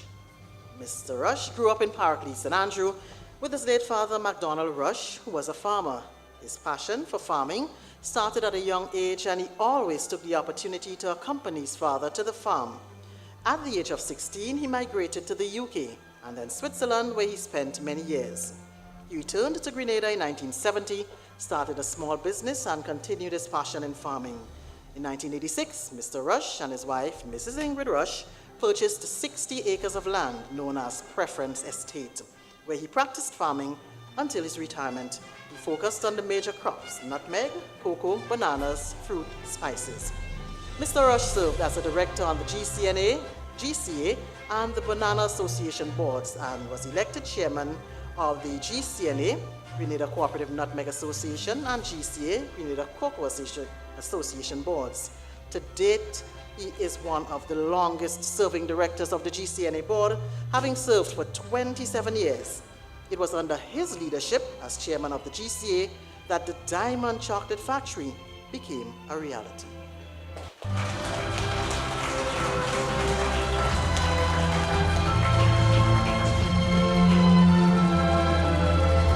Thank you very much, Mrs. Rush.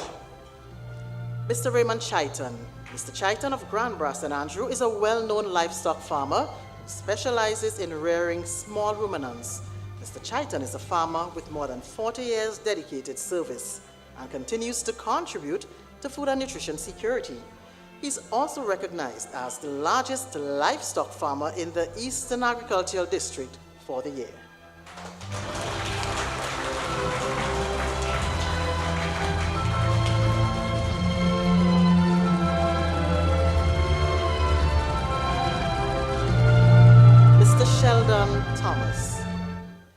Thomas from Union St. Andrew is a well-known vegetable farmer who has been in this area of cultivation for the past 15 years. Today, he is recognized as the Sustainable Farmer of the Year within the Eastern Agricultural District.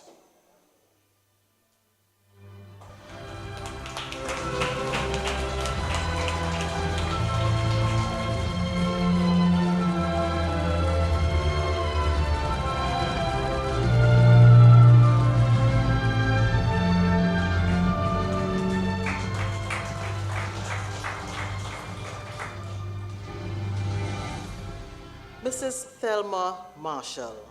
Mrs. Marshall is an outstanding horticulturalist, currently residing at Mirabeau in St. Andrew. She has been involved in horticulture for the past 25 years. She started this venture with a loan through the GIDC and now propagates 6 different varieties of plants and ginger lilies. Mrs. Marshall represents an enduring spirit of family farming, blending the wisdom of generations with modern practices to keep the tradition alive.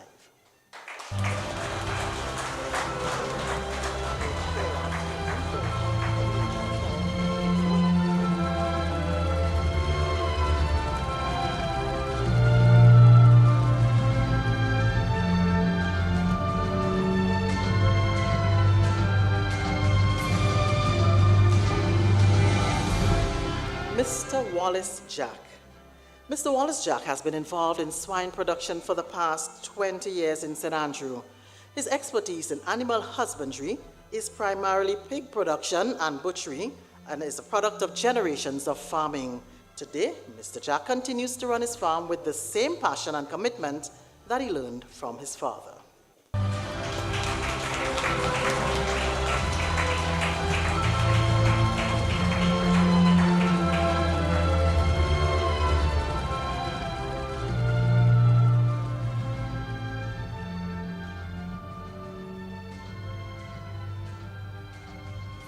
All right, so ladies and gentlemen, we've reached to the final 2. We have 2 awards, one for Mr. Ronald George and the other, Mr. Solomon Braffett.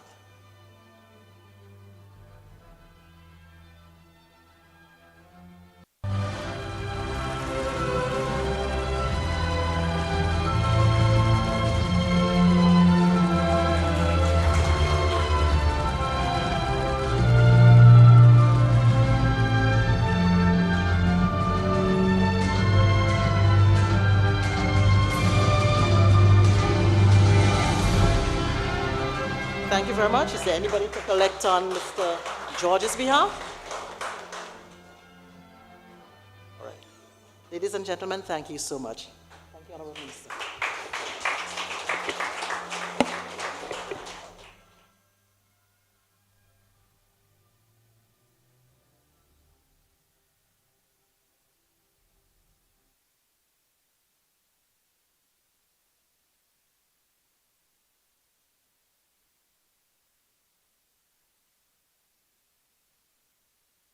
Ladies and gents, I'd like to thank the Honorable Lennox Andrews for distributing the awards. And again, I'd like to give a lusty round of applause for all the awardees at this time.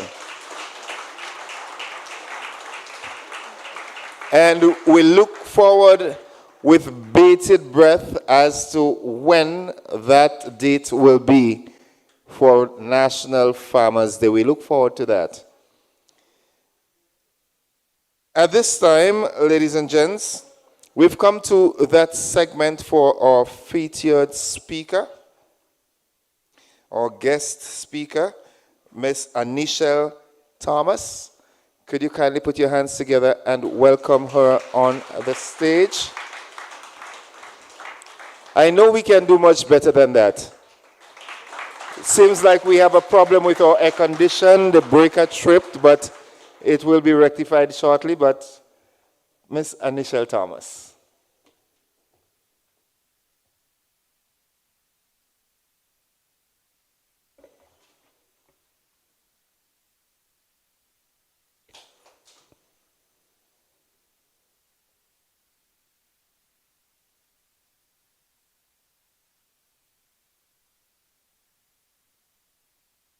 Government ministers, permanent secretaries, other ministry officials, specially invited guests, farmers, all, a special good evening.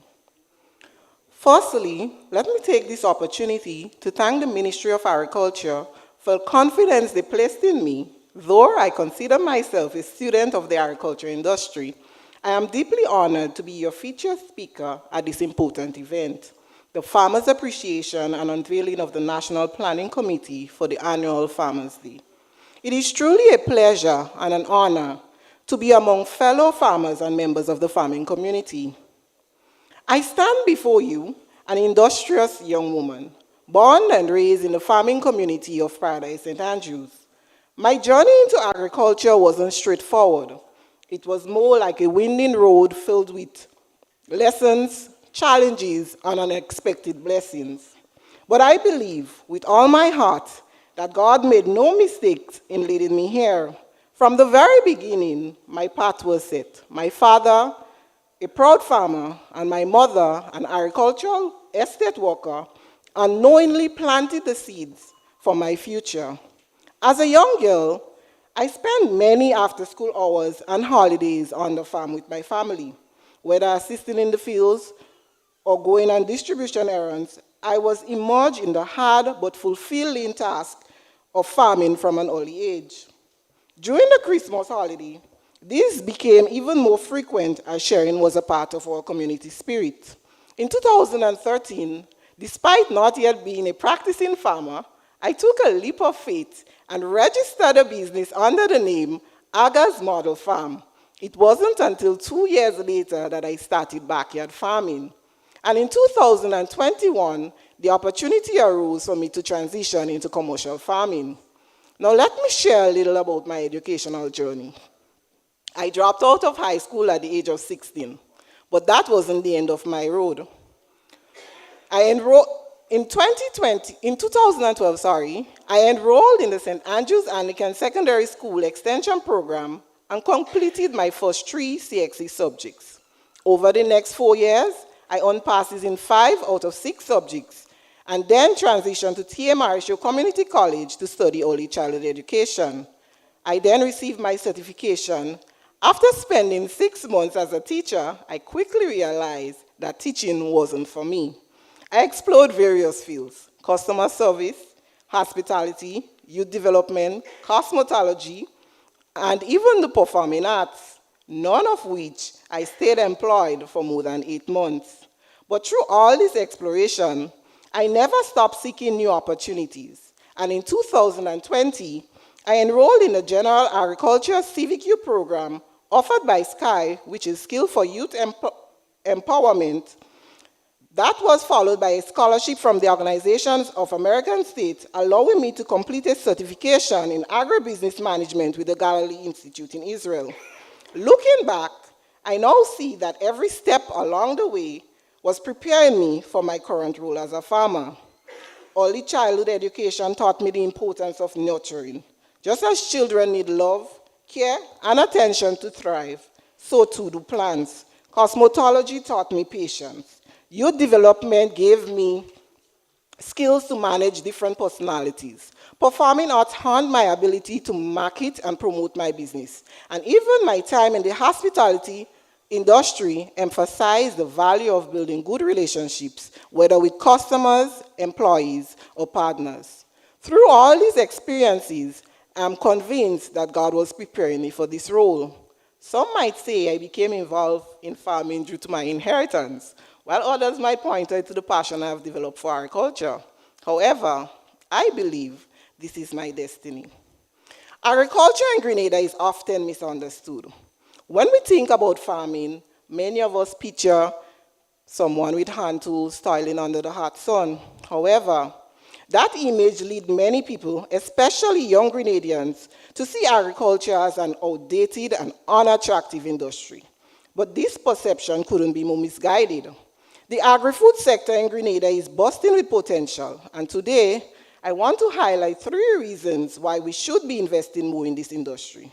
Firstly, Grenada has an abundance of fertile lands. We are blessed with a wealth of arable lands, much of it underutilized and have access to water source. Our climate, with a balance of rain and sunshine, allows us to grow approximately 80% of the crop produced around the world. Did you even know that over 200 potent plants and herbs can be found right here in Grenada? We have the potential to feed not just our nation, but beyond. Secondly, the demand for agriculture products is huge, locally, regionally, and internationally. Agriculture is a multi-billion-dollar industry, and Grenada imports millions of dollars worth of goods that could be produced locally.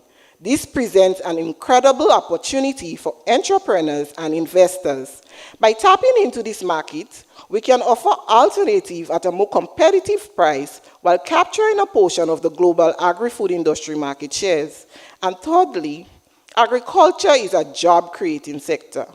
We often hear complaints about lack of jobs opportunity. Agriculture can provide employment in a variety of areas, such as food production, marketing, research, the agritourism, just to name a few. With the right support and investment, the agri-food industry can offer countless opportunities for employment and entrepreneurship. However, despite this potential, agriculture in Grenada faces significant challenges. Pre-deal last near produce theft remains a major issue, especially for those of us farming in rural areas. Finding dedicated laborers is another challenge, as many see agricultural work as just a hustle rather than a legitimate career. Additionally, access to lands, funding, and proper storage facilities are limited, leading to wasted crops when there is a glut in the market. We also lack adequate guidance and technical support from qualified personnel. Young farmers are often marginalized, facing limited access to resources, training, and opportunities. And without a farmers' credit union, it is extremely difficult for us to secure loans on favorable terms. Another major challenge we face here in Grenada is market access for our produce. It is something that doesn't get quite enough attention, but it is critical. I've heard ministry officials at nearly every engagement emphasize the need for farmers to increase production. And while it is true that improving our output is important, there is a deeper issue at play. The question we need to ask is, if and when we do increase production, who will we be selling to? The reality is that even when we do manage to ramp up production, many of us struggle to find consistent and reliable market for our produce. This leads to an oversupply of certain crops, which then result in wastage because there is simply no one to buy the surplus. Farmers end up with gluts of produce that spoils before they can be sold. And this not only wastes food, but also represents lost income and wasted effort. Without proper access to market, increasing production is like building a bridge that leads to nowhere. We need structured and sustained market access if we are to fully realize the potential of our agriculture sector. This means creating pathways for our products to reach both domestic and international buyers. At present, too many farmers are left to their own devices, relying on small, local market or individual buyers who may not offer fair prices or consistent demand. Sometimes, I wish we could adopt the slogan used in the tourism industry: agriculture is everyone's business. However, most of the time, farmers are left to tend to their growing issues by themselves. Even though farming is seen only as the farmer's business, there are unrealistic expectations for us to solve the issue of food scarcity on our own. However, I believe there are solutions to these challenges. We need a National Farmers Association or proper agribusiness union to help farmers coordinate and plan, share ideas, and advocate for our needs. We need zoning and proper land use policies which would allow for the revitalization of abandoned lands and provide the government with access to under-cultivated areas with incentives for landowners, of course. Community farming projects could pool resources like water, equipment, and labor, benefiting young farmers and creating more sustainable practices. Increased investment in agriculturally based enterprises would stimulate economic growth and open regional and international markets. To address the challenge of market access, Grenada must develop strong export channels by negotiating trade agreements and promoting its unique agricultural product internationally. Providing farmers with larger, more reliable markets, and locally, strengthening distribution networks will enable farmers to supply supermarkets, hotels, and schools more efficiently. With the tourism sector offering untapped potential, agriculture should also be integrated with the tourism. Our fertile lands, rich culture, and farming heritage offer unique opportunities for agritourism that could attract visitors from around the world. And most importantly, we need more funding and incentives for innovative agripreneurs. By shifting from subsistence farming to large-scale agribusinesses, we can move from simply feeding ourselves to building a prosperous sector that contributes significantly to our economy. Let us now turn our attention to the reason why we are here, to celebrate farmers. The theme for this year's Farmers Award ceremony, Celebrating Farmers and the Farming Community, highlights the tireless dedication and invaluable contributions of our farmers and the broader farming community. We are here this evening to recognize these individuals who have worked relentlessly, ensuring that we have the food we need to survive and succeed. And I believe a National Farmers' Day is essential because it recognizes the crucial role farmers play as the backbone of our society. Without farmers, there is no food. And without food, none of us can exist. Honoring and recognizing farmers and members of the farming community not only show your appreciation for their hard work, but also highlights their importance in sustaining our communities, economies, and way of life. Again, I would like to extend my heartfelt thank you to the Ministry of Agriculture for taking this important initiative to recognize the farmers and the farming community through this award ceremony. It is a profound gesture that acknowledges the hard work, resilience, and dedication of those who work tirelessly to feed our nation. By honoring farmers today, the ministry have reaffirmed the vital role agriculture plays in the overall development of Grenada. And I am truly grateful for this recognition of our efforts. As we continue to rebuild and recover from the impact of Hurricane Beryl, I pledge my commitment to work hand in hand with the team at the Ministry of Agriculture to restore and strengthen our agriculture sector. Together, we will ensure that our farms not only recover, but flourish, contributing to food security and economic growth. The road ahead may be challenging, but with continued collaboration, innovation, and dedication, I am confident we will emerge stronger, more resilient, and better equipped to face the future. In closing, I want to leave you with this thought. Farming is more than just planting crops and raising livestock. It is about nurturing communities, feeding families, and safeguarding our shared future. Success in this field doesn't come overnight. It requires persistence, resilience, and a deep love for the land. As young farmers, we stand at a crossroad of opportunity and responsibility. The future of agriculture is in our hands, and it is up to us to shape it for the better.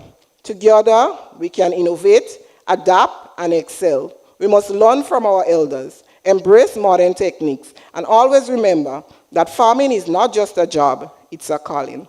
Thank you for your time, and may the seeds we plant today grow into a brighter, more prosperous tomorrow. And remember, we're living here today with this new slogan, agriculture is everyone's business.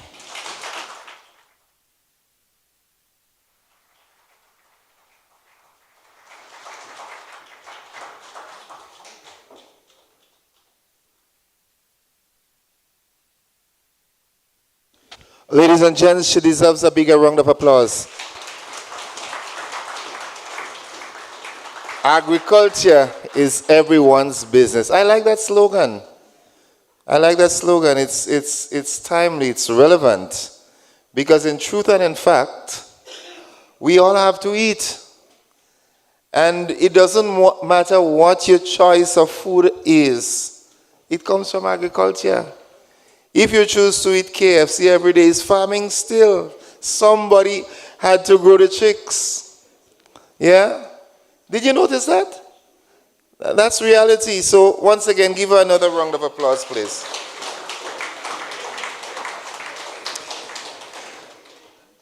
There's something on the program here that says another video, but there's a slight change, so I have to do something differently. Let me see if I can find it. They want me to sing. Could you imagine that? In my old age, want me to sing in front of a big audience like that. Huh? All right. All right, lovely. Just bear with me 1 second.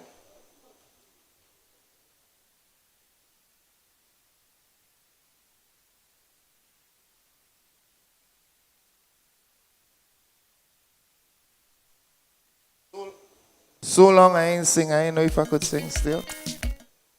Any of you when the march God is here? Yeah? Yeah, go right ahead. Party. Whatever I choose to do.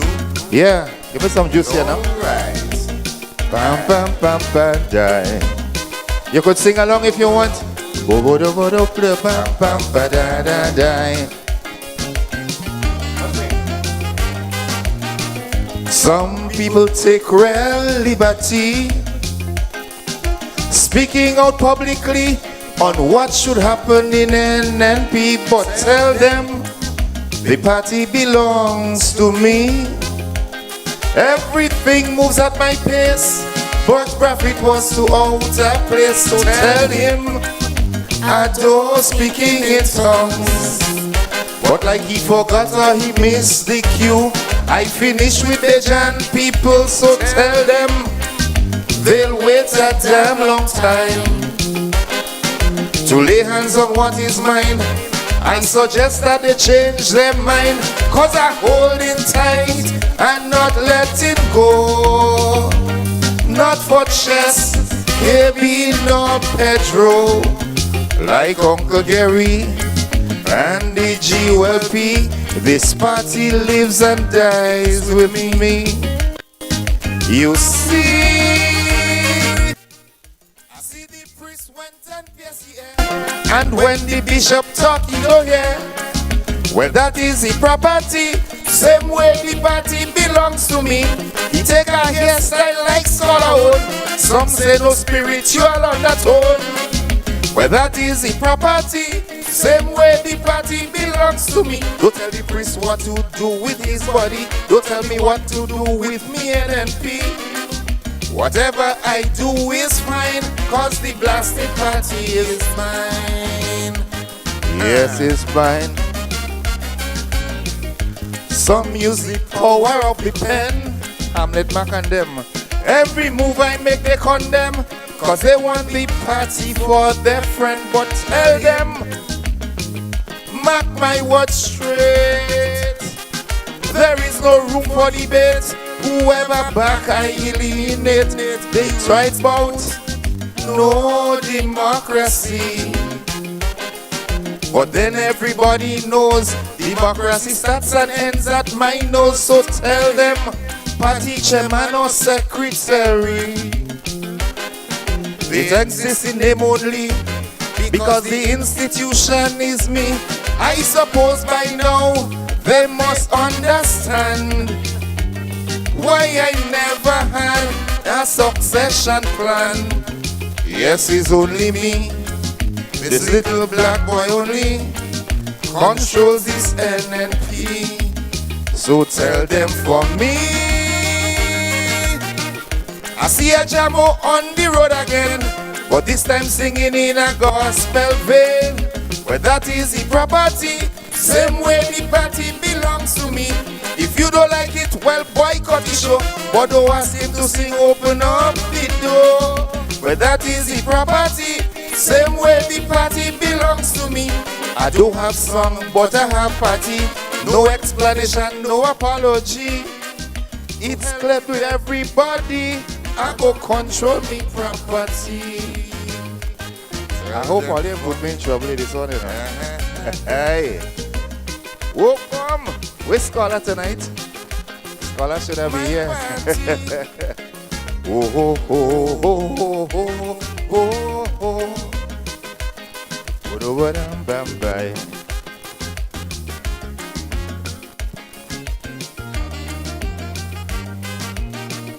Some say I want to stay relevant. With that I kill every chance for the party to build and advance. But tell them, check their history.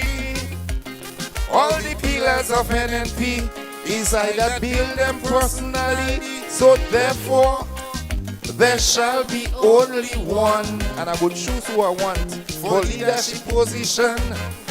And I am still the man, so tell them they go tired see me face. I come from long living race, so they best get ready and brace. I go do my thing, I'm not listening to the likes of people like Kenny Lawson. Just like Calico is his property, the party belongs to me. So tell them for me. Anytime I hear a scholar song pray, I just simply say let the jackass pray. The mouth is the property, same way the party belongs to me. He can't sing a song and don't call me name. Every year is the same old game. Well, that is the property, same way the party belongs to me. So long blessings from everybody to do what I want with the NNP. It's clear as crystal they could see. I go control belongs to me. So tell them for me. I like the last verse. NNP is me heart, body and soul. They want me relinquish control because they say that I get too old. But tell them, check the tight clothes I just wear. Not one gray hair on me head. I feel as strong as a thoroughbred. They want me share me property with a jolly come lately, a prodigal son of the NDC. So tell them, some of them get vexed with me. They turn around and walk away like he's looking for a place to lay.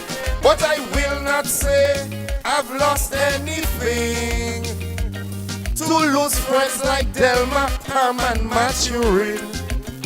Yes, they left and gone with their property, and mine remains with me. So tell them for me.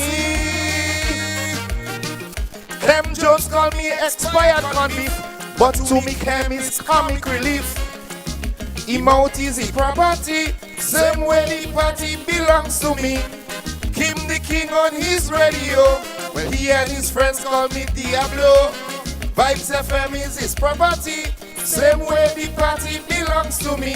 So long now I gave this concept, since 89 they ain't grasp it yet. I'll say it for the last time, the flipping party is mine. Tell Pedro for me. Yeah. Thank you very much, ladies and gentlemen. Yes. Lovely. Lovely. All you like this song? Sing all you like. Sing all you like. Somebody tell me the other day, he say, Innocent, you know, based on what's happening in the political climate in Grenada, he look at he's supposed to have a part 2 for that. I say, I ain't doing no series, you know. It's not like Equalizer 1, 2, and 3. All right. Thank you once again. I'd like to call on a goodly gentleman, a good friend of mine. He's going to do the vote of thanks for us as we come to the climax of the formal setting. I call on none other than Mr. or Pastor. How should I call him? He has so many names. Mr. Pastor Brian James. Put your hands together for Brian James. He's going to do the vote of thanks for us.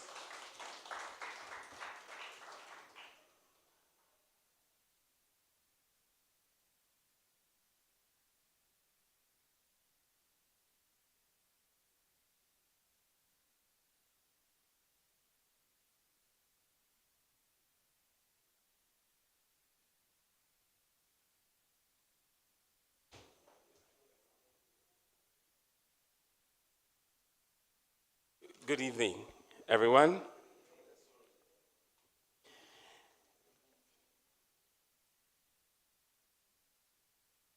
I am here this evening with you, our farming family, many of our friends and colleagues in agriculture, because I need to say all that and then some more. Thank you for coming to share in the Farmers' Appreciation and Unveiling Planning Committee and process for National Farmers' Day 2025. We appreciate your presence. There's a phrase I'm sure all of us know. It takes a village to raise a child.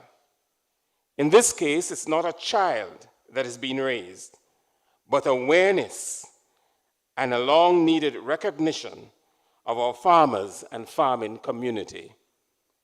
The village behind it is you.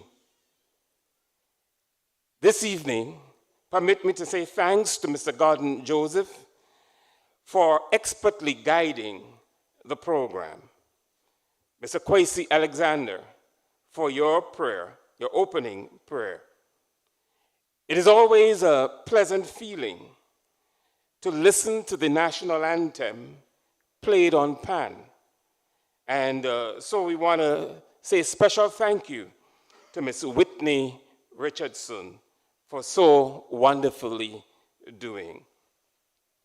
To Ms. Gemma Bain Thomas for the opening remarks. The scripture tells us, do not lay hands on anybody suddenly, but we had to this evening, and she did a marvelous job. And so we thank you, Ms. Bain Thomas. Those who put the video presentation together of agriculture through the years, a job well done. Thank you. Thank you, Mr. St. Cyr, for, as usual, your thought-provoking remarks.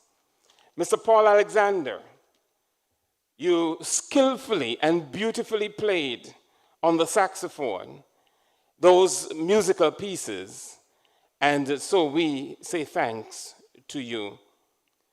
We say thanks to you, P.S. Bagwan and Uncle Tilly, for assisting in the distribution of the awards. Thank you to all those who assisted both P.S. Bagwan and Uncle Tilly in that presentation. Mr. Lennox Andrews, Minister of Agriculture, Lands, Forestry, Marine Resources, we say thanks for your remarks and for unveiling the planning committee and the process of the Farmers' Day 2025. We all will agree that in a brief way that Ms. Anichelle Thomas inspired all of us. Thank you, Ms. Thomas, young farmer, for your words of encouragement, enlightenment, challenge. Thank you for sharing your own life story with us. We hope that the lessons that you have shared, reasons for farming, will bear fruit here this evening and in the wider farming community, and that a lot of other young people would join you and the nation in taking agriculture forward. Thank you again, Ms. Anichelle Thomas. And so thank you to everyone for being here this evening, and for the awardees for coming and receiving the awards. Continue to do the wonderful work. Thank you for the award, and thank you on behalf of all of those who will cross that bridge to a brighter future. To everyone who participated in this program this evening, even if it meant just attending, your presence is greatly appreciated. Continue to enjoy the rest of the evening. Thank you, everyone.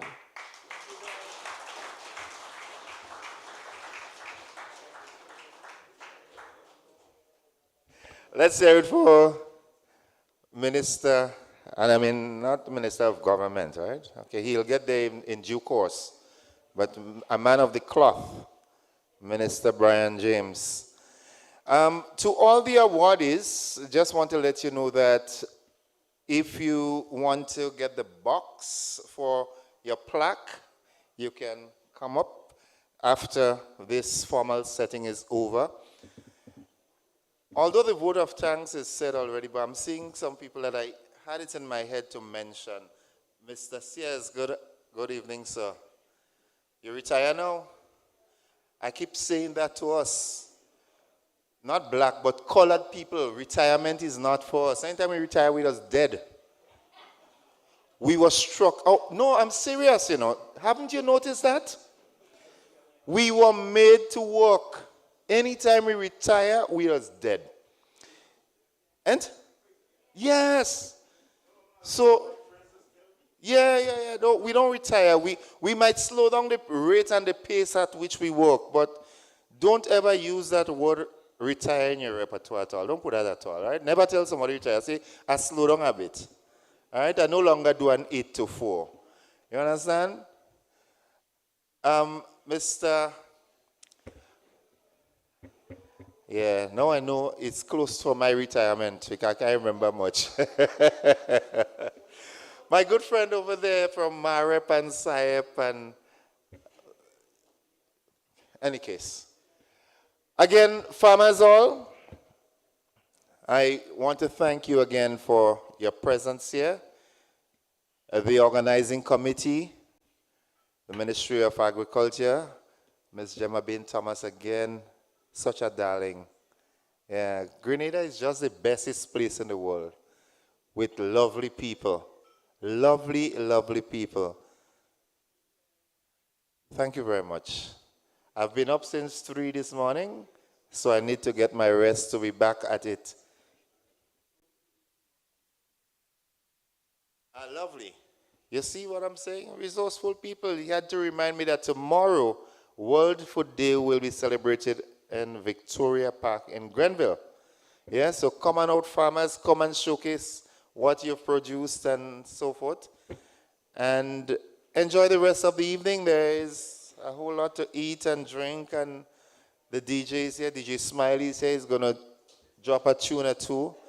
If you feel like you need this space, push the table aside and shake a leg, because you deserve that. We deserve that as farmers. So farmers, all the best, and God bless you.